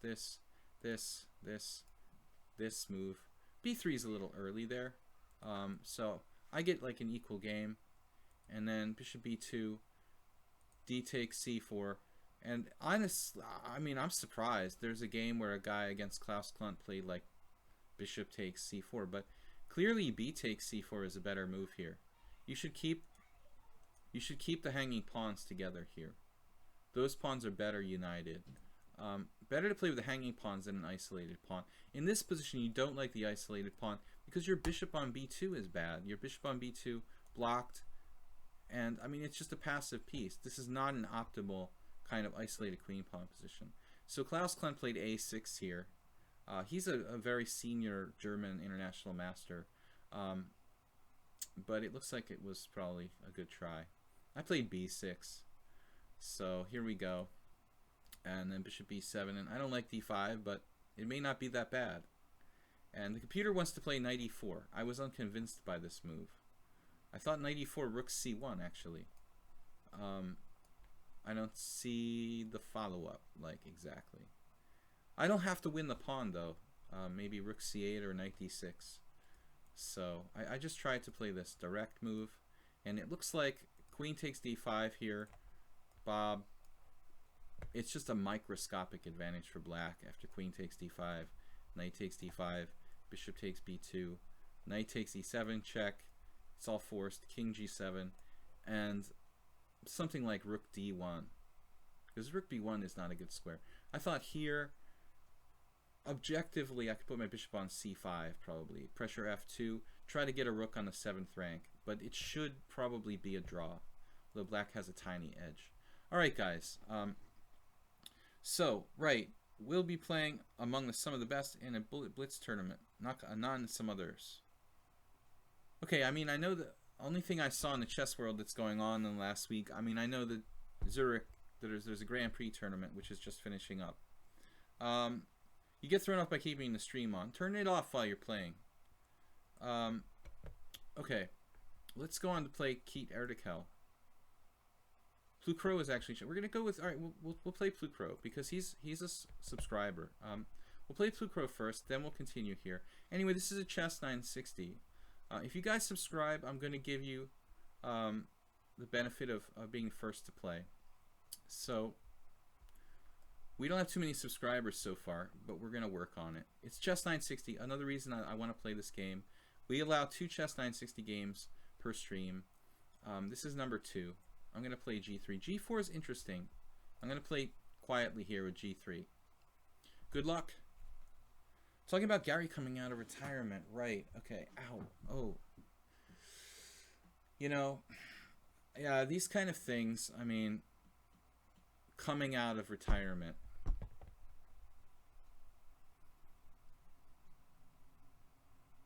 usually it ends up ugly, you know, for things like sports players.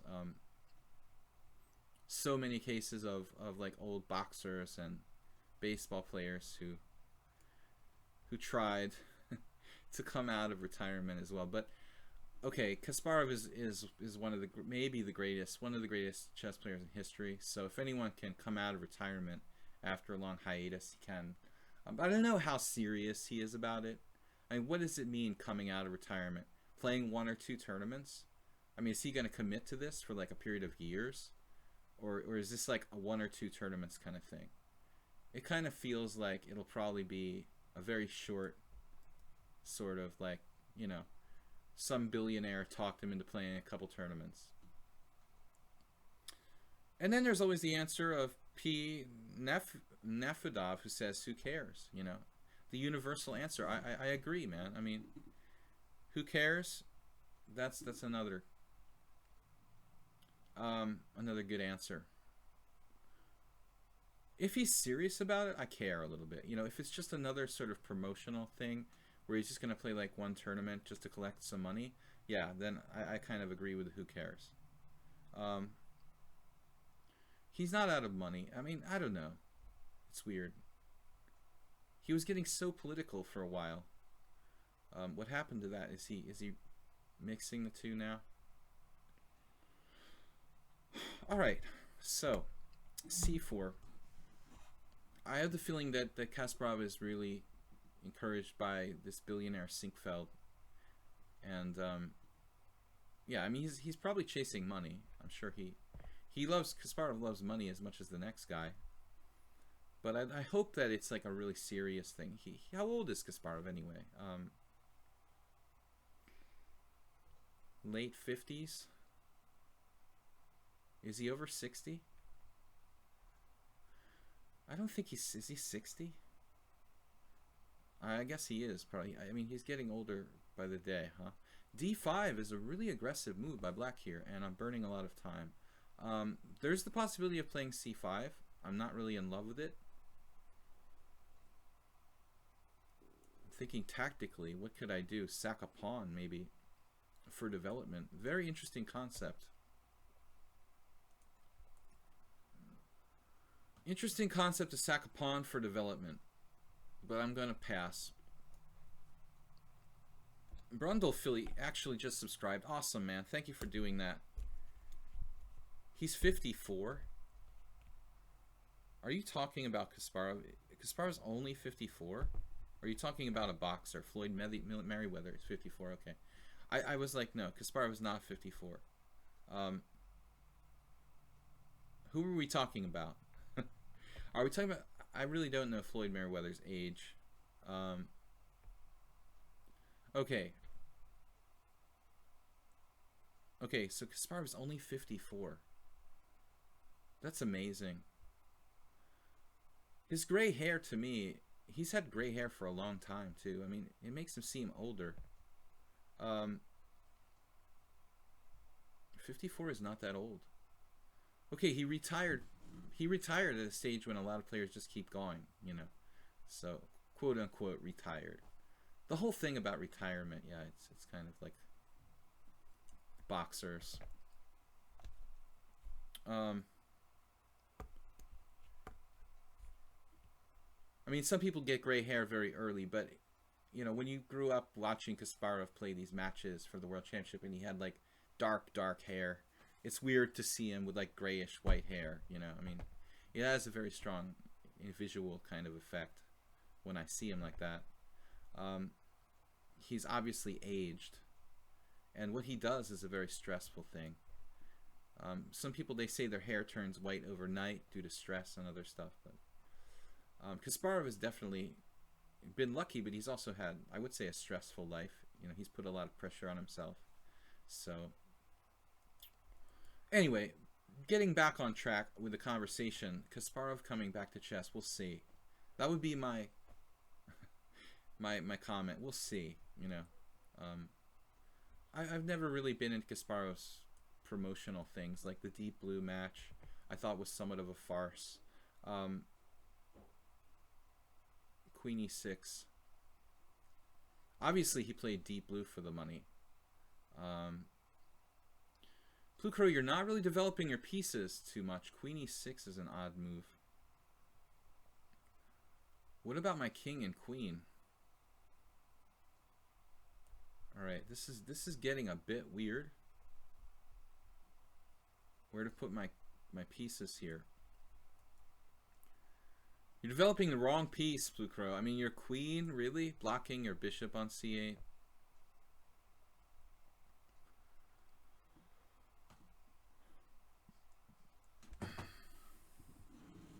Uh, 40 in bulk, but I don't mind, people.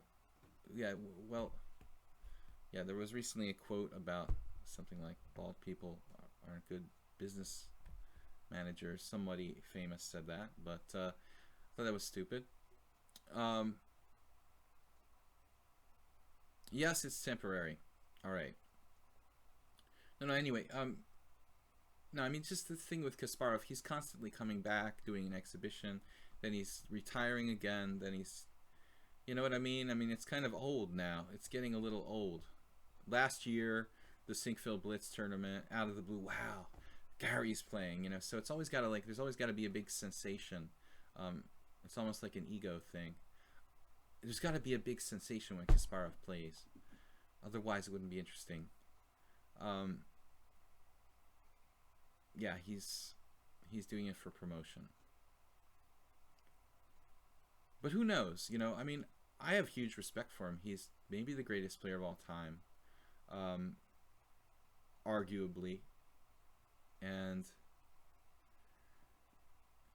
well, what can you say? I mean, it's great to see a player like that playing at all, regardless of his motivations. All right, I'm castling. I'm out of here. I'm dropping my e-pawn. Oh, man. Can I sack a queen? I really want to sack my queen somehow. I wanted a castle, but it's not going to happen. But what about knight g5? Craziness. I'm just not going to get a queen sack here. Not now. Knight e3 is the safe move, I guess. Very limiting. Knight g5, queen d6, something like that. I don't really have any threats. It's basically a cheapo. Castle's kingside, queen takes e2. There I was hoping I had something tactically, but I don't see it. I just don't see it. I could chase his queen around. But, you know, at the end of the day, it looks unsound. Knight e3. It's so strange to have my queen where it's at. He even has knight b4. Knight e3, knight b4, castles, knight takes a2. Looks dangerous. Maybe I have to play a3, weakening my pawn. That's not good. So what else can I do here? e3? Looks really weakening, and I'm running out of time, and I'm going to freak out in a minute. So knight g5, queen a6 is another problem. That actually looks where he's... That looks like where he's heading anyway. Alright. I was about to lose on time, as I have already today, almost. Decided to go with this move. But objectively, alright, I'm just happy to castle here. I mean, I tried to castle. But I forget to touch the rook. I'm used to castling normally. Sometimes it takes a while. Guys, thank you for joining me here. Yeah, Nefedov got in trouble again. He seems to he's sending some negative vibes. He's got an excessive use of symbols. Time! You were timed out for 10 seconds, man. That's not very harsh. Mubat is getting kind of... Mubat is getting kind of soft, man. I mean, the 10-second timeout. That is really lenient. We're going to have to straighten out Mubat. Make him a little stricter. I don't think a 10-second timeout is really valid punishment for excessive use of symbols. No, Nefedov. Like, Nefedov. I'll try to pronounce it correctly. Nefedov, it's increment. you know, 3 seconds per move. If I'm not incompetent with the mouse, which I am to some degree, I could basically go on forever with this 3-second increment. So, yeah. I'm going to take back toward the center of the universe, but you know, Plucro is tough. He's also pretty fast. He's pretty capable of moving quickly too. I'm a little bit worried about some things here. Yes. I don't like that diagonal, sir.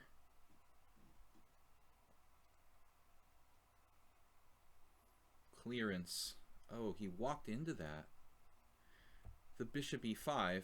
Now, you know Plucro will never give up because he lost the exchange. Simply.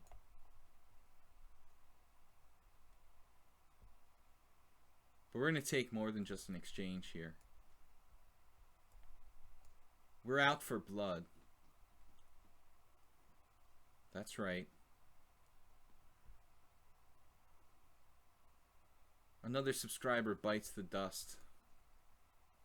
Where's the mate? I have rook takes f6. This has got to be good. It doesn't work? Oh my goodness. It's a bluff. But you had pawn takes.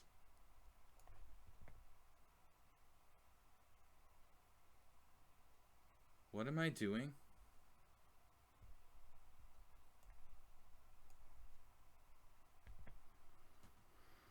Oh goodness, this is a little bit more complicated than I really had planned on. Did I play that correctly at the end? It's a draw. He has rook h8. Oh my god, it's rook h8 is a draw.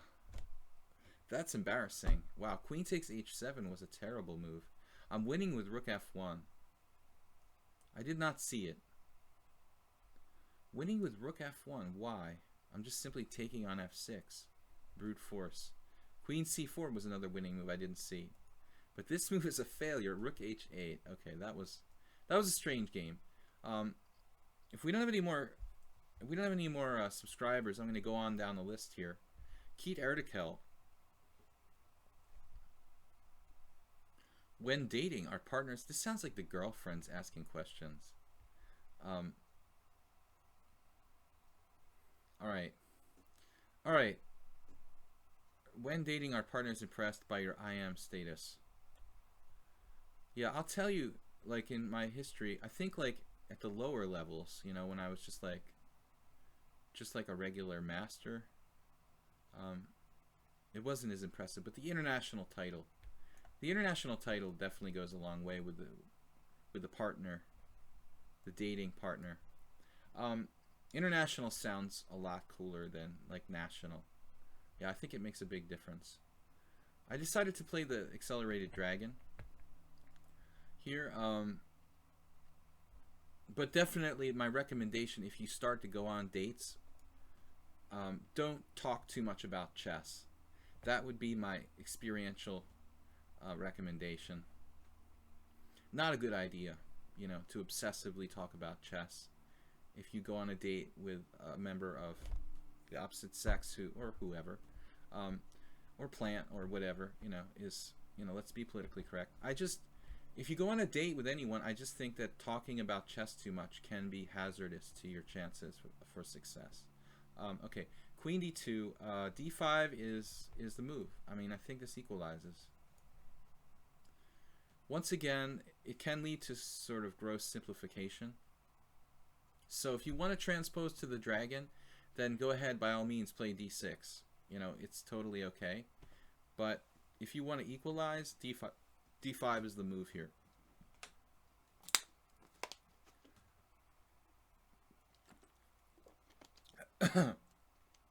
That's really good info because I don't want to pursue chess if it doesn't mean, okay, it doesn't mean more booty. Pirate booty or other sorts. Chess and booty of every kind don't really naturally, you know, cohabitate.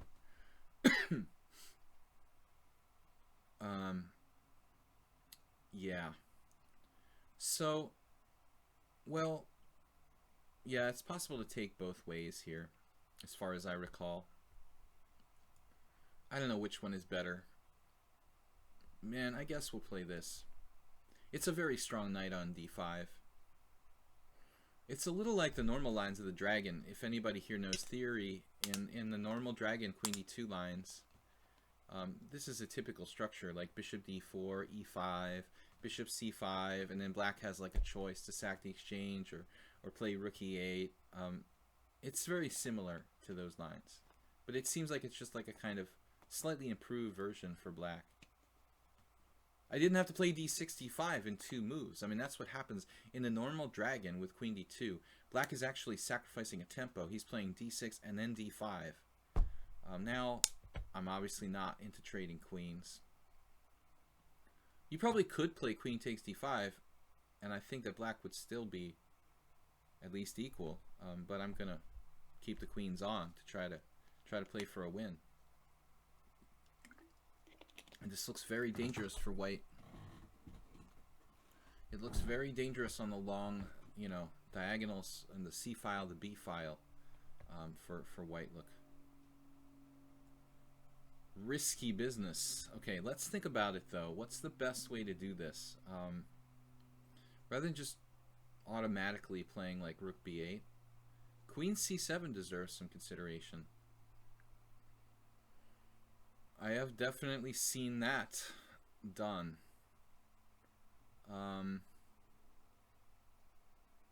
Rook b8, c3. Yeah, I guess we ought to throw it in there. This particular variation, you know, c3 weakens his king position a lot.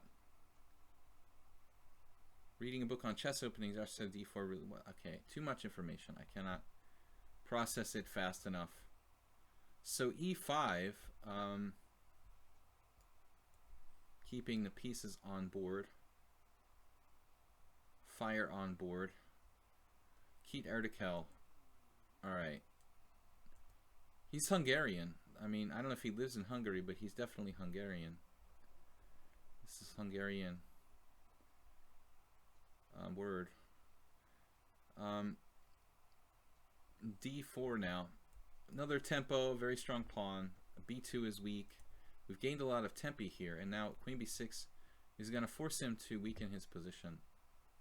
And although he's not losing immediately, it looks really bad for white, because he's got to weaken himself with b3 here, pretty much. Okay, he just freaked out. I mean, queen g5 is a disaster. You have to play b3. This is over. Over. A nice video by Yas in the history of the opening. I did see that on YouTube. I didn't know that Yasser even played the Accelerated Dragon. I mean, usually he plays more solid stuff. You know, the Caro-Kann, the French defense. He actually played Piertz. That's not that solid.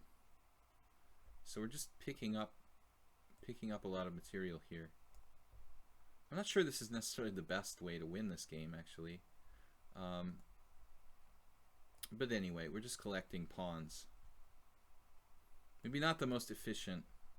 I probably had better. His king kind of got over to safety here. C'est la vie. Guys, we're gonna have time to play a couple more games, 2 or 3 more games. E45 was all anyone played for a long time. Okay, so Brundle is talking about, you know, like the history of chess openings, basically.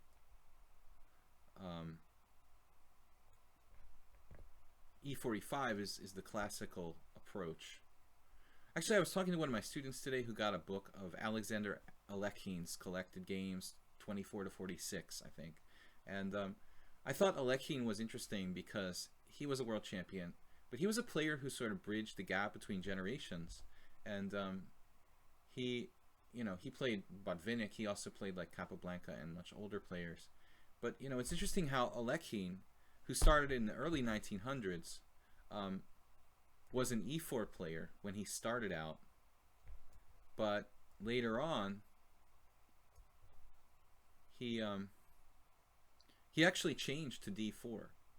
Actually, for the majority of his career, he probably played more d4 than e4, which is interesting. I think it had a lot to do with the times. I mean, d4 becoming a more like mainstream sort of opening. Okay, now this position is getting on my nerves a little bit. I was really hoping to have white busted by now, but that has not yet been the case. All right, so we're gonna be careful because we're up a couple pawns, but we're not winning by force. Even this last move, rook c8, I'm not 100% convinced it's like the safest move. He had queen h3 there. Maybe I play f5 or something. So, not one to give up, but when you're up just 2 clear pawns, I mean, it should be game over. His king's popped out. He's down 2 pawns. But I definitely had better ways to do this. He should not have survived this far. But I've been answering questions and playing a little sloppy. Guys, if you have any questions, please go ahead and ask. I can't like necessarily answer them all when I'm playing these blitz and classical games, but I can give it my best shot. The best move in chess is one that attacks and defends at the same time. Can we do that here? Well, I mean, this queen d7 is bad news. I mean, that's close to a perpetual check. So I feel like we just cannot allow that. F5 is very tempting, but again, he's going to have more invasive queen h4 ideas. So we're always going to have to worry about some business, some sort of business with that queen invading, no matter what I do. Yeah, actually there. He even has rook b1. This is kind of an irritating position. Kind of an irritating position. Queen e6 is annoying. Alright. So, it's not over till it's over. We're up 2 clear pawns. Our king is theoretically... Maybe not, though. Is our king really safer than his king? You know, that's a good question. Actually, not really. I mean, it looks a little more traditional the way our king is positioned, but in terms of being exposed, I think that the black king is actually not that much less exposed, or more exposed, not that much less exposed than the white king. Soroche, a world loser, what's up? Queen b8 is also possible. Obviously, queen b8, queen d7 check. This is something I want to do. Banned words. Warning. Banned words are not cool. Rook c6. I think banned words are a longer timeout than spamming characters. Mubat in the house. I'm trying to put some pressure on his king here, and I'd love a rook and pawn endgame. Believe me. Queen endgames are very, very often like draws by perpetual check and stuff like that. But rook endgames, although the saying is that all rook endgames are draws, now we've got e4 check. I mean, this has got to be good.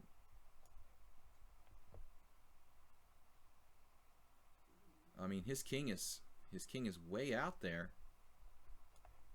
Now we're talking. He can't play king f2.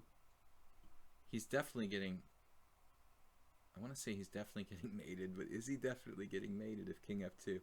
I'm not sure he's definitely getting mated. Yeah, he's definitely getting messed up. I mean, if king f2, so king h4 is not a good idea. Not the preferred approach. And that's it. Okay, key d'article. Monkey pushing wood, king chase or Sammy. I mean, we're not going to get to these games, all these games. World loser just showed up. Guys, if you want to subscribe, I will I'll give you like premium membership so that you'll be able to challenge me and get the first game right away. But the whole subscription thing is just started here on my stream, and we're going to create some incentives for people to subscribe.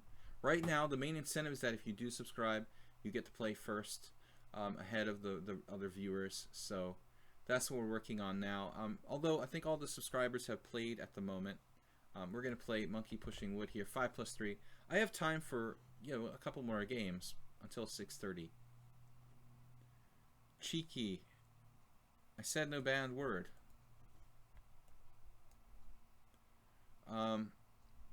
It was just a warning. Monkey Pushing Wood. He did again, Bishop D3. The so-called Kopek Sicilian. Very well, sir. If you insist on playing this. I think not a great opening for white. We have had a couple of games prior to this. But again, as I mentioned last time, I think it's better if you're doing it without... I mean, you're doing it against C5. Because Monkey Pushing Wood tried this against E4, Knight F6. E4, Knight F6, Bishop D3. That just seems awful for white. Whereas against C5, C5 is inherently not as open a position as like E4, E5. So I think you can afford it a little bit more. Okay. So what do we want to do here? He wants to play like Bishop C2 and then push through D4, that sort of thing. Previously on our last episode, we had something like D5. It's a kind of debatable move, though. I mean, do I really want to open up his bishop? And that was a different position when I played the Alekhine's defense. So it's different. It's weird. Anyway, obviously a move like E4, C5, Bishop D3. This is a really abstract move. It also gives black a very wide variety of options that he can choose from. Now this position again, I think I had against Dr. Kopek.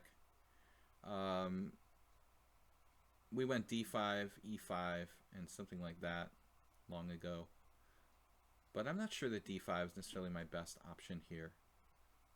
We can play a kind of Rossalimo style with D6.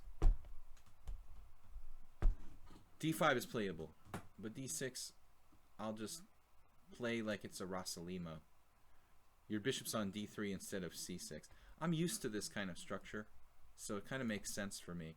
I play many positions similar to this. So instead of Bishop C2, Monkey Pushing Wood maybe should play H3. I think that's like the professional move in that position. Now black can choose between giving up the bishop or playing Bishop H5. Bishop H5 is much more aggressive and more provocative, and also, well, riskier for black. I think this way is much simpler and safer, but not as promising for me. And then the question will be, like, when he recaptures, should I play G6 or should I play E6? How should I develop my king bishop? Did you beat yourself up on Wednesday evening when you blundered your queen on the last game? No, I wasn't. I wasn't upset about that so much. I was upset about the previous game a little bit. That guy has played really well against me. I was more upset about my play in that game. It kind of carried over, but I was probably a little tired. So G takes F, and he wants to play D4. Now that is a very aggressive and dynamic move. I like this. The spirit of this move, It's actually played in the Rossalimo, which this kind of is a Rossalimo now, of sorts. It's actually played in this line fairly often. Okay, now Rook C8 is interesting. I wonder about something like Knight H5. I'm just neglecting the center. E5 just clamping down. Just giving up the white squares. This is a very, very double-edged decision I just made. I mean, I don't know that I like this, but it's a way of playing. I have a lot of weaknesses on the white squares, but he also has weaknesses on the dark squares. So I made a decision. I'm not objectively sure this is the best plan for black, but it's a very kind of clear plan, I thought. Maybe knight h5. Clamping down on f4. So I don't want him to free himself with f4. I thought that move, if he gets that in, his bishops start to both function really well. But in general, my plan to play e5, having given up my white square bishop and then putting my pawns on dark squares, kind of a risky sort of idea here. He may have been using an engine. Yeah, that particular player, you know, I'm not going to say he's using an engine, but I would say he's a little suspicious. Because he's played, you know, 3 games and he never really makes a big mistake. But I mean, I'm not going to make any judgments about people till I've played a lot of games with them, or I'm otherwise like really convinced. That game was basically perfectly played by my opponent. Although he made some small mistakes, he never made a big mistake. I started to suspect he could be a potential cheater. But again, you know, some people get really pissed off when I say that, and I'm not accusing them directly of being a computer. I'm just saying it's possible they are. That's the reality of it. I mean, I've played a lot of people who cheated. I have to be realistic. There are people who do it. I'm not going to deny that, you know. So if I do suspect you and you're innocent, please just, you know, say, look, I'm innocent. You know, I think you're wrong.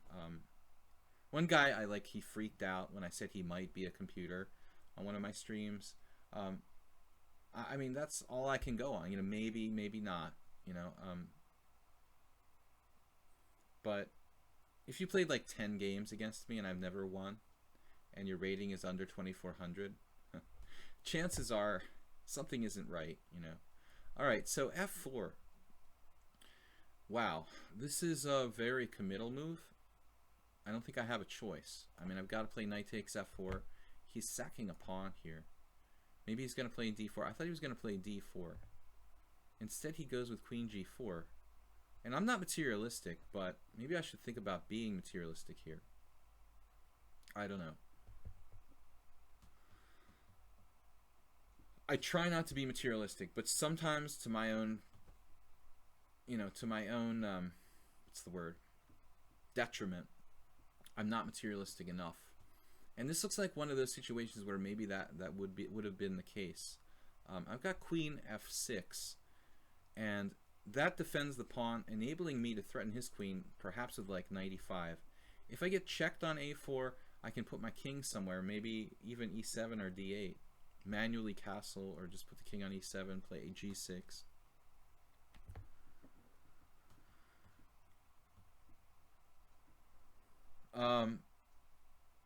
It was an inaccuracy, not a mistake. What's the point of using an engine? Dude, what's the point of like mass murdering people, you know? I mean, people do it, and it doesn't seem to make sense, you know? There are people who do strange things for very strange reasons.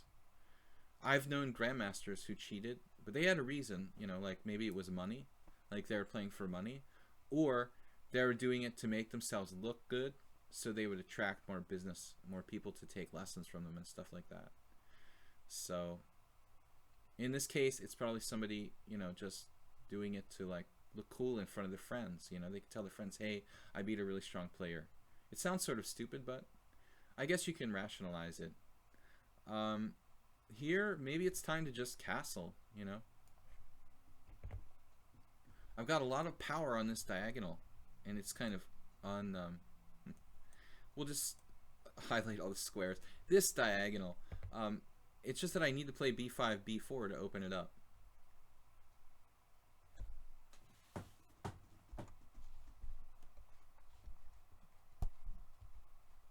Thanks for the message, Blue Crow. How could a GM cheat? It's what? It's not like he just used an engine during a tournament. Yeah, but that's happened. Sebastian Feller was using engines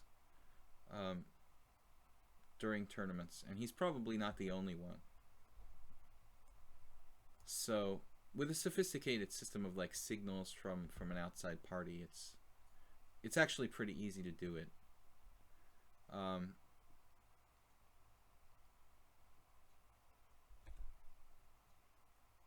But I was talking about online when I was talking about GMs cheating.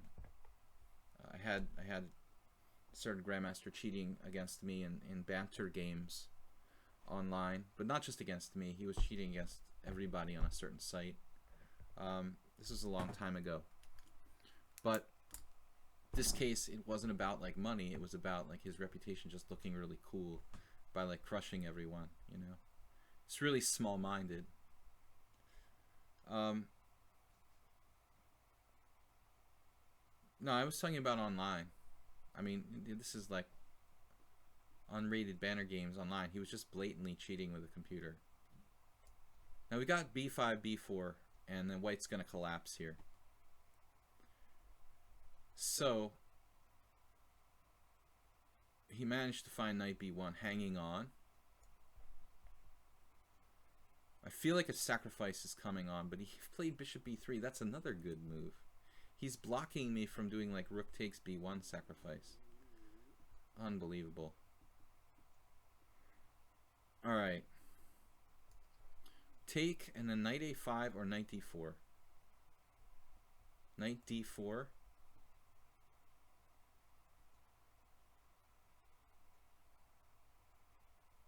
Knight a5 may be better.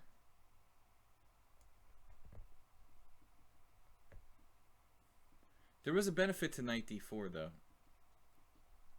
I'm also almost losing on time. Unbelievable. Knight d4 had a small benefit.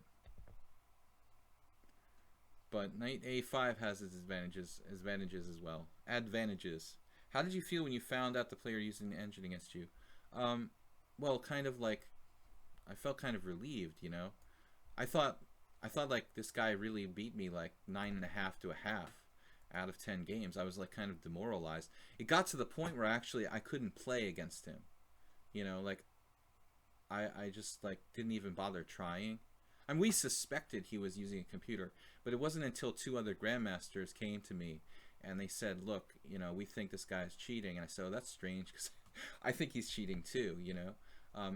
And we compared our results and it was like ridiculous, you know, like the guy never lost. And we're talking about like 25-minute games, you know, where people make blunders all the time. No, but I felt at least like kind of vindicated. But this was a very old story, a long time ago. But just for argument's sake, you know, grandmasters cheat too. King Chaser, Sami Galunid. I'm only going to play like 2 more games, I think, here. We're running out of time. Guys, thank you for joining me. Don't forget to subscribe and what am I trying to say? Don't forget to subscribe to the Twitch channel, but also you can subscribe and check out and like my videos on YouTube. Video Chess Training. It's all one word. Video Chess Training on YouTube. It's been like a couple weeks since I added a new video over on YouTube. Gonna have to get to work on that. But I do occasionally, hopefully I try to every week add a new video. I'm in kind of weird circumstances because I just moved continents from Hungary to the United States.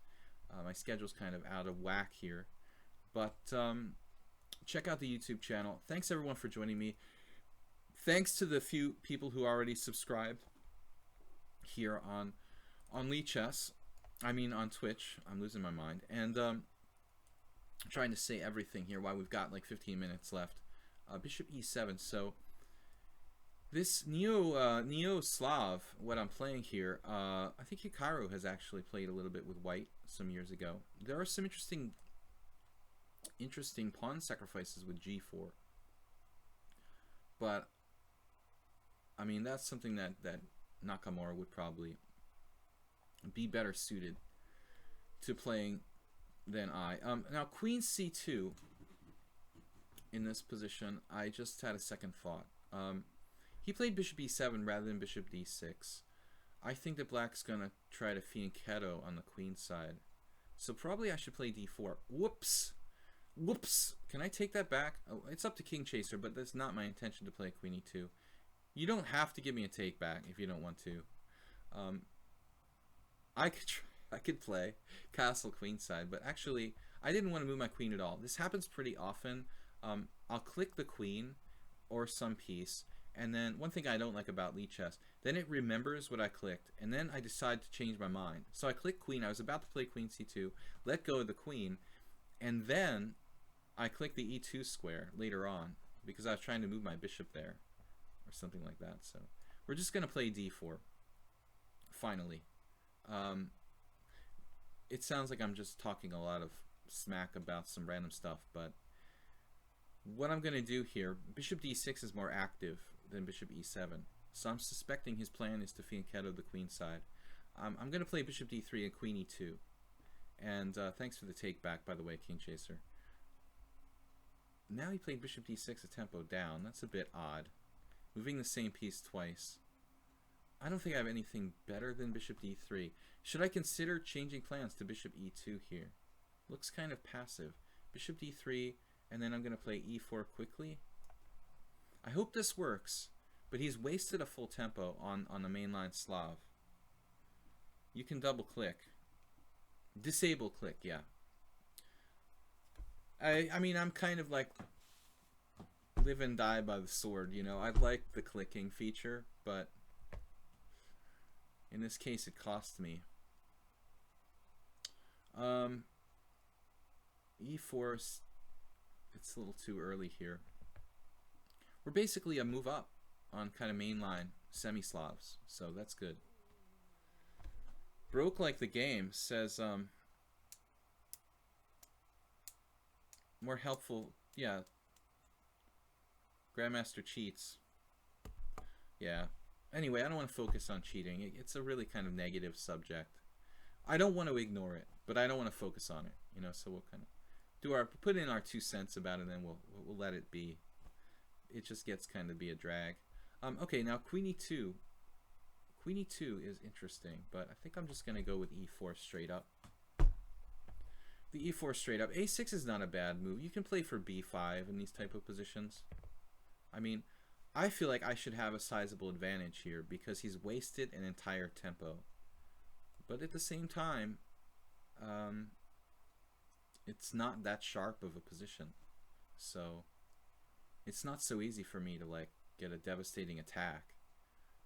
There was a question about queen e2, and I was wondering if I should play queen e2, with the idea being like to play something like wait until I play queen e2, then play e4, so then I can recapture pawn takes, knight takes, queen takes, threatening mate on h7, and then after knight f6 move my queen to e3, e2, or h4, getting my queen more active in the game. This is a weird move, bishop f4. Don't know what it really does. I mean, it gets out of take. Okay. So in that respect, it's not a terrible move. But I think it's not a constructive move for black. Therefore bad. Okay. It's a piece that is en prise, meaning that it can be captured if attacked. It is not protected, is a better definition.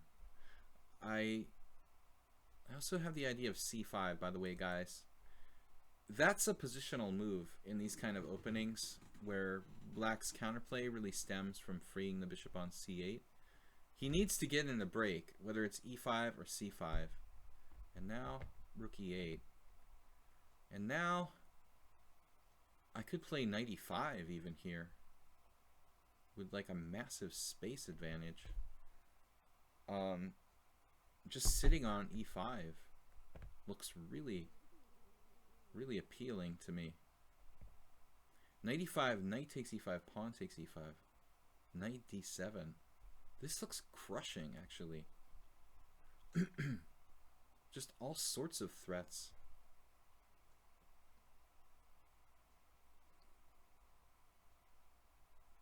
I mean, just simply g3.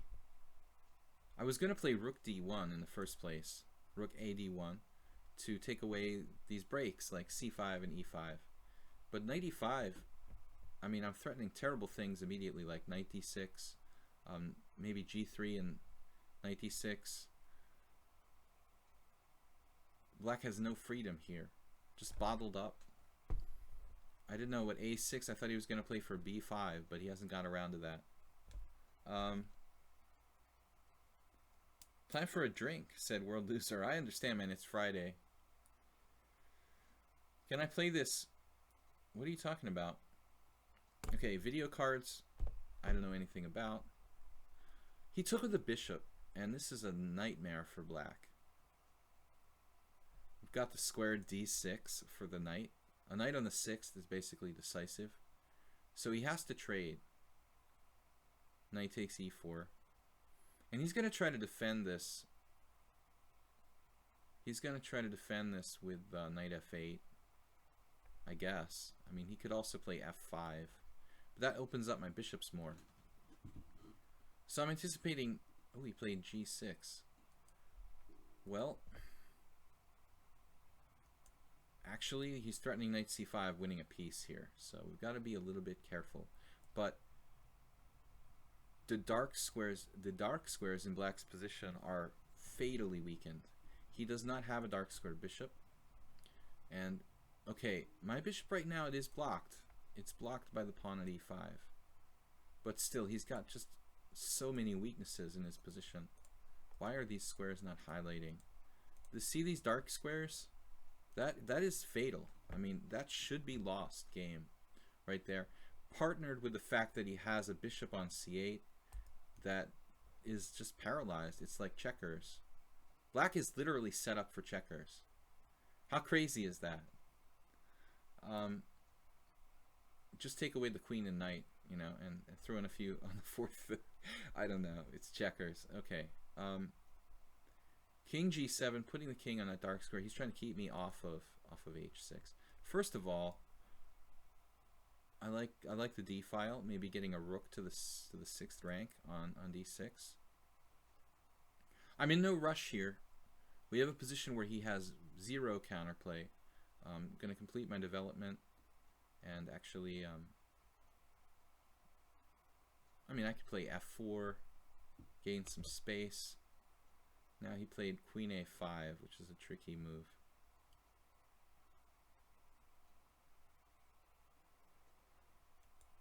So, I'm not that concerned about losing my pawn on a2, but I don't necessarily want to sacrifice it for nothing. I guess bishop b1 looks like a good move. Anyway, my bishop could get attacked by a knight c5 or something. So this opens up my rook. We have lateral rook moves. Rook d4, rook h4, rook d3, rook h3. Thank you, Nefudov.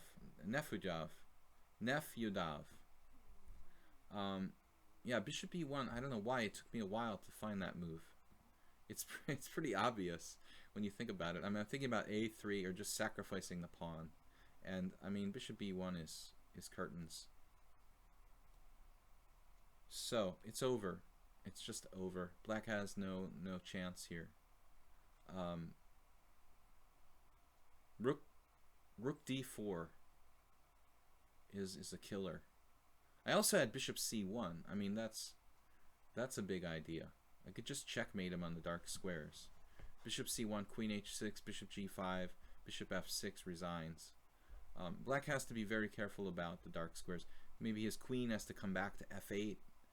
Something like queen f8 to protect the dark squares in his position. What did he do wrong? Well, he gave me too much space. He wasted a tempo in the opening. And then, I mean, I guess really the deciding factor...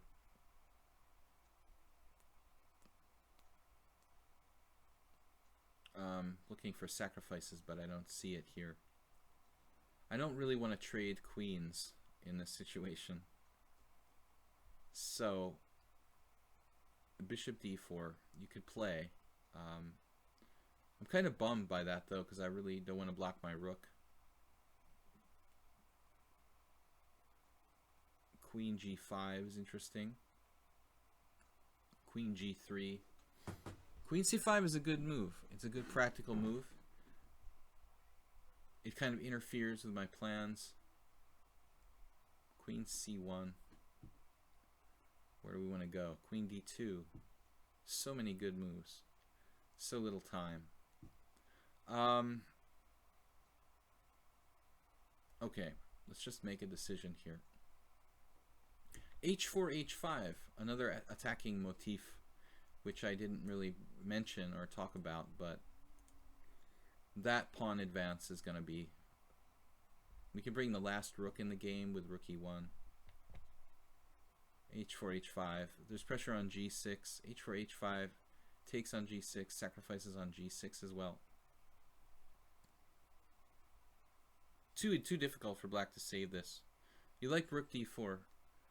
I mean, the problem with rook d4 is that it didn't have a problem, but yeah, rook d4 with the idea of bishop c1 maybe.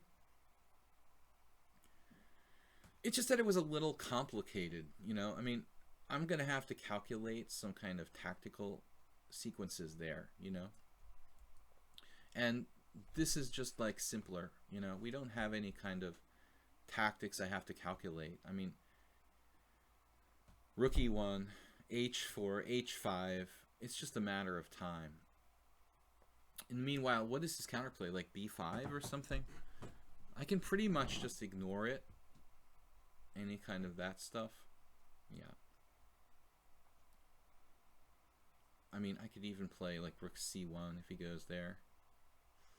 Okay. Sack a pawn. What do you guys want to do? Or rook d4 now. Actually, rook d4 now. Rook d4 now looks interesting.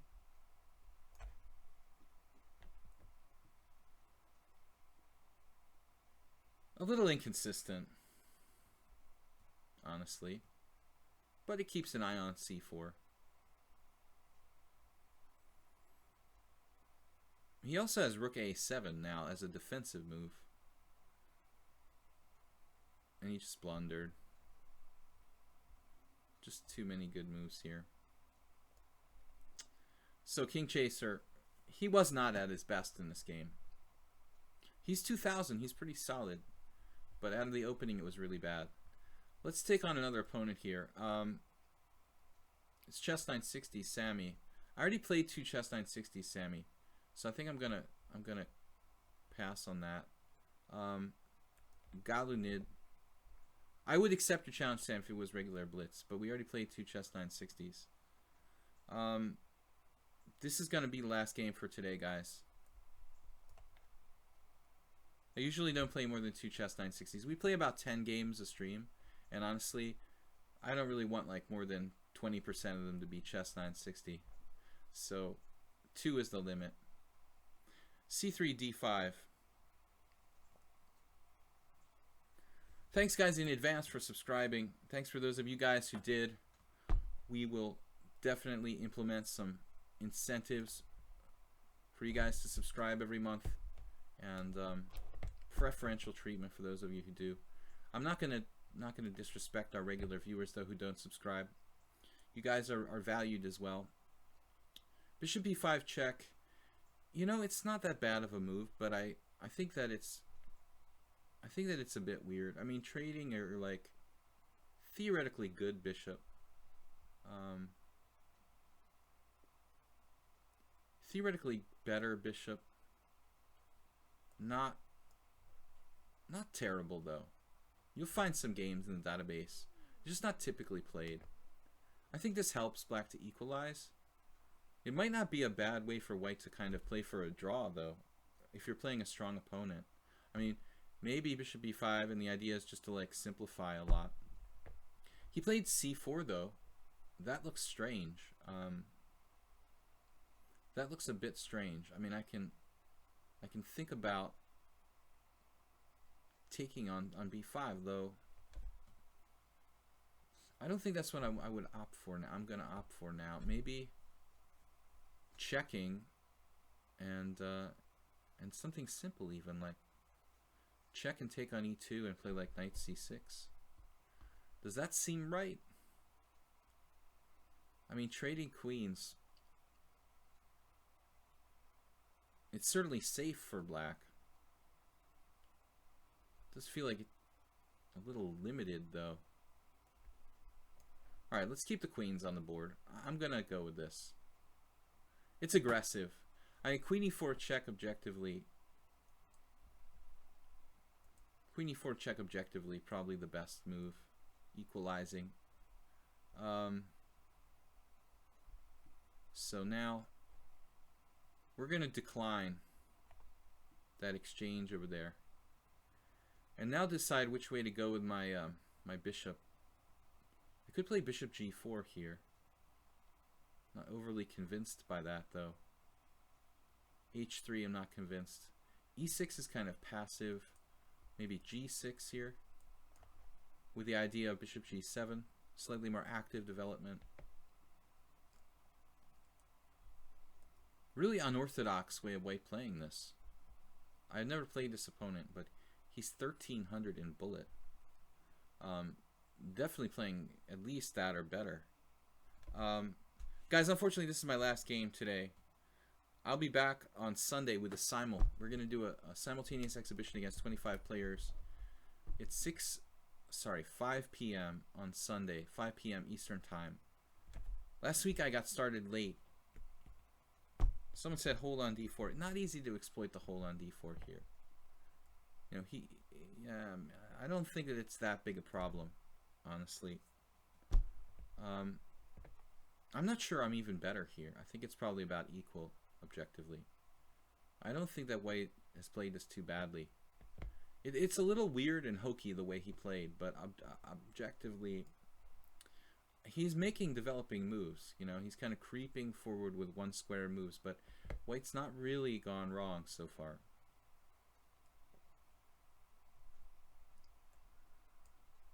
I mean, c4 is a very weird move, but it kind of positionally makes sense because he's got his bishop outside the pawn chain. Now bishop g5. Wow. Okay, that's a very aggressive move. Maybe it's time now to play like bishop g4. Bishop takes c6, queen takes c6, rook takes e7. Losing a pawn. Sacking a pawn. I'm not convinced by that. Bishop g5. Sort of a disturbing move. I need to protect my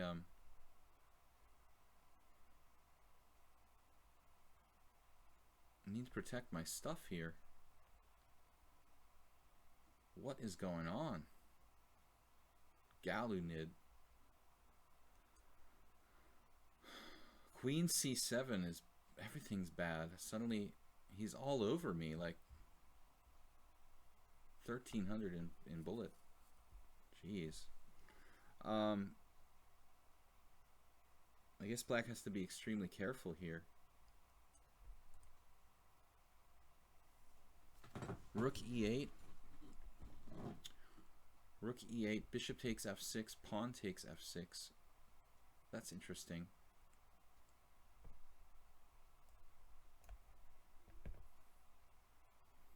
I've got to be careful my queen doesn't get trapped. Seems like white is better now. I'm not really sure what black did wrong. But white has really found something, gotten something out of nothing here. Creepy crawly setup. Just making one mechanical move after another. White has like an advantage. I think I have to play very precisely not to be worse. But that move looks weird. Okay, I mean g3 looks concretely incorrect. After g3, I can play bishop g4 now. And I think I'm out of the woods. Bishop takes c6. I could even play pawn takes c6.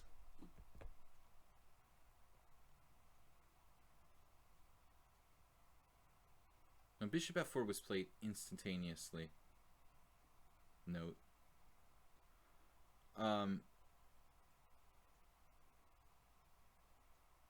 am I supposed to do after that? This is a guy who's 1300 in bullet. That's kind of scary. Okay, e5. Why can't I play e5? He has bishop takes c6, queen takes c6. e5. Knight takes e5, not possible. e5, bishop takes e5, rook takes e5. So I can do e5? I mean, I'm scared. I'm like weakening myself. Does this work tactically? This is the last game for today. Gatlin said, I don't play that much of bullet games. Yeah, if you're playing on mobile, I wouldn't bother to play bullet, honestly.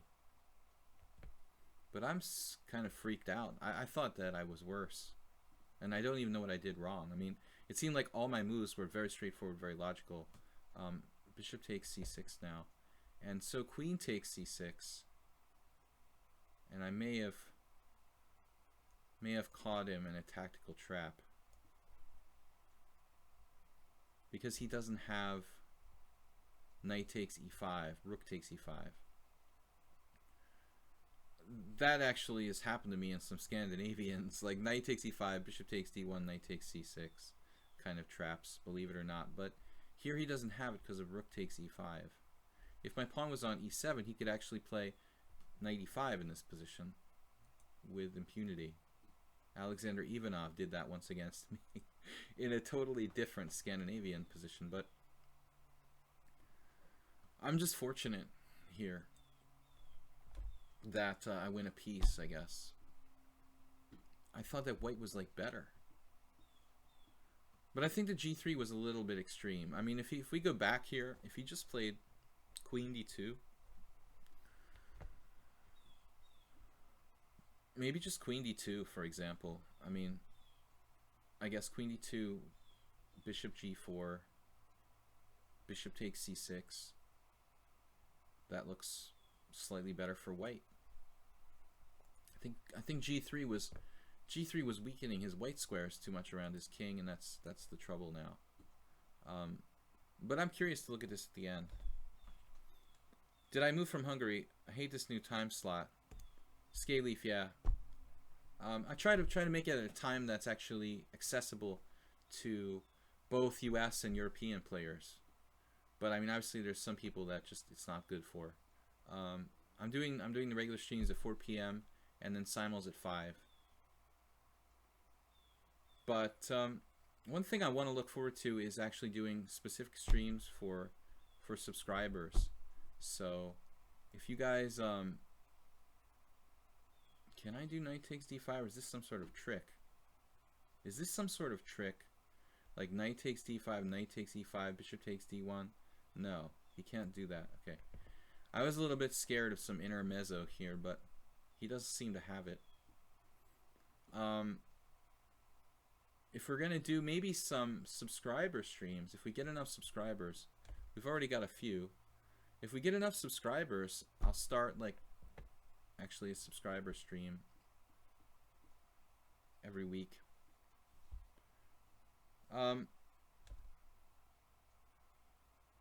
What time zone? I'm in Eastern Time, USA, and we'll be here till the end of August. Usually I'm doing the streams from Europe, Central European Time, and in that case it's like in the morning, so it's like really good for people in the US who are up super late at night, like 2 o'clock in the morning. But that's like definitely the minority. I don't think that too many people can watch the stream at 2 o'clock in the morning. It's too early for now we're too early for Spinal Tap chess. He's never on until AM. All right, man. Galanid, creative opening, but you just had a good game and let it slip. I would bet that if we go back and look this game when I'm done in a minute, we will see that Galanid had a tiny edge after like 10 moves. That's what I feel like. I had to be very careful I wasn't worse. If I was playing a computer, I felt like I would be in big trouble there. And I'm gonna get mate or play for mate or win a piece here. Now his only move is queen e4. We only win a piece. Check this out, guys. Before I go, this weird opening, right? I mean, okay, bishop b5 check. It's totally substandard. Surprisingly, there's no games here. I mean, okay, most masters don't want to play this move because it kind of gives away your opening advantage. Yet, I don't think it's really bad. So bishop d7, and then he comes up with c4. And then I was sitting there, I was thinking like, okay, queen e6 or queen e2. Do I really want to trade queens against a lower rated player on move 6, you know? I mean, and I was thinking about it, and I just don't see anything all that great. If I play queen e4 or queen e6, I'm trading queens against a guy who's like 1600. And actually, it doesn't look that bad for white. He has slightly backward d-pawn, so I decided to play this. This, unfortunately, gives him like an equal game. And then he played well after this. And I thought, castles here, I don't know what I should play. Maybe e6. So, like, the engine doesn't like g6 as much. And this, I guess, I don't get as much central control.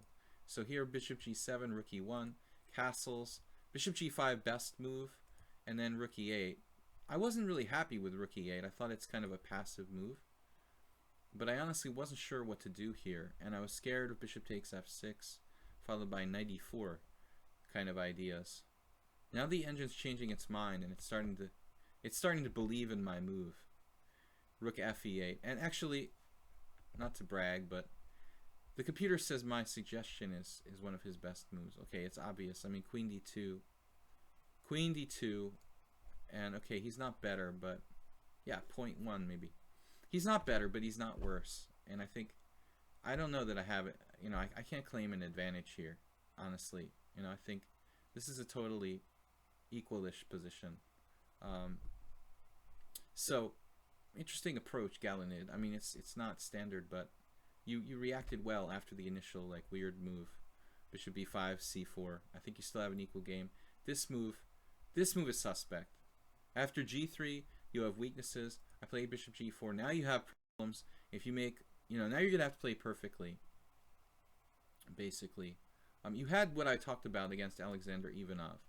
Bishop takes c6, queen takes c6, knight e5. This has happened to me in a different opening. And then probably this move actually maintains an equal position, it looks like, ironically. But that's the best I can do. If I take back with the pawn, that's the other possibility. You do have a lot of weaknesses on your white squares, so maybe black is slightly better now. But my pawn structure is not that great. Anyway, guys, interesting games today. Thanks for joining me. Please support the stream by subscribing. Thanks to those of you who have. Plukro, thanks for being here along with Jeroen. You guys, please join me Sunday for a simul here on lichess at 5 p.m. Eastern Time.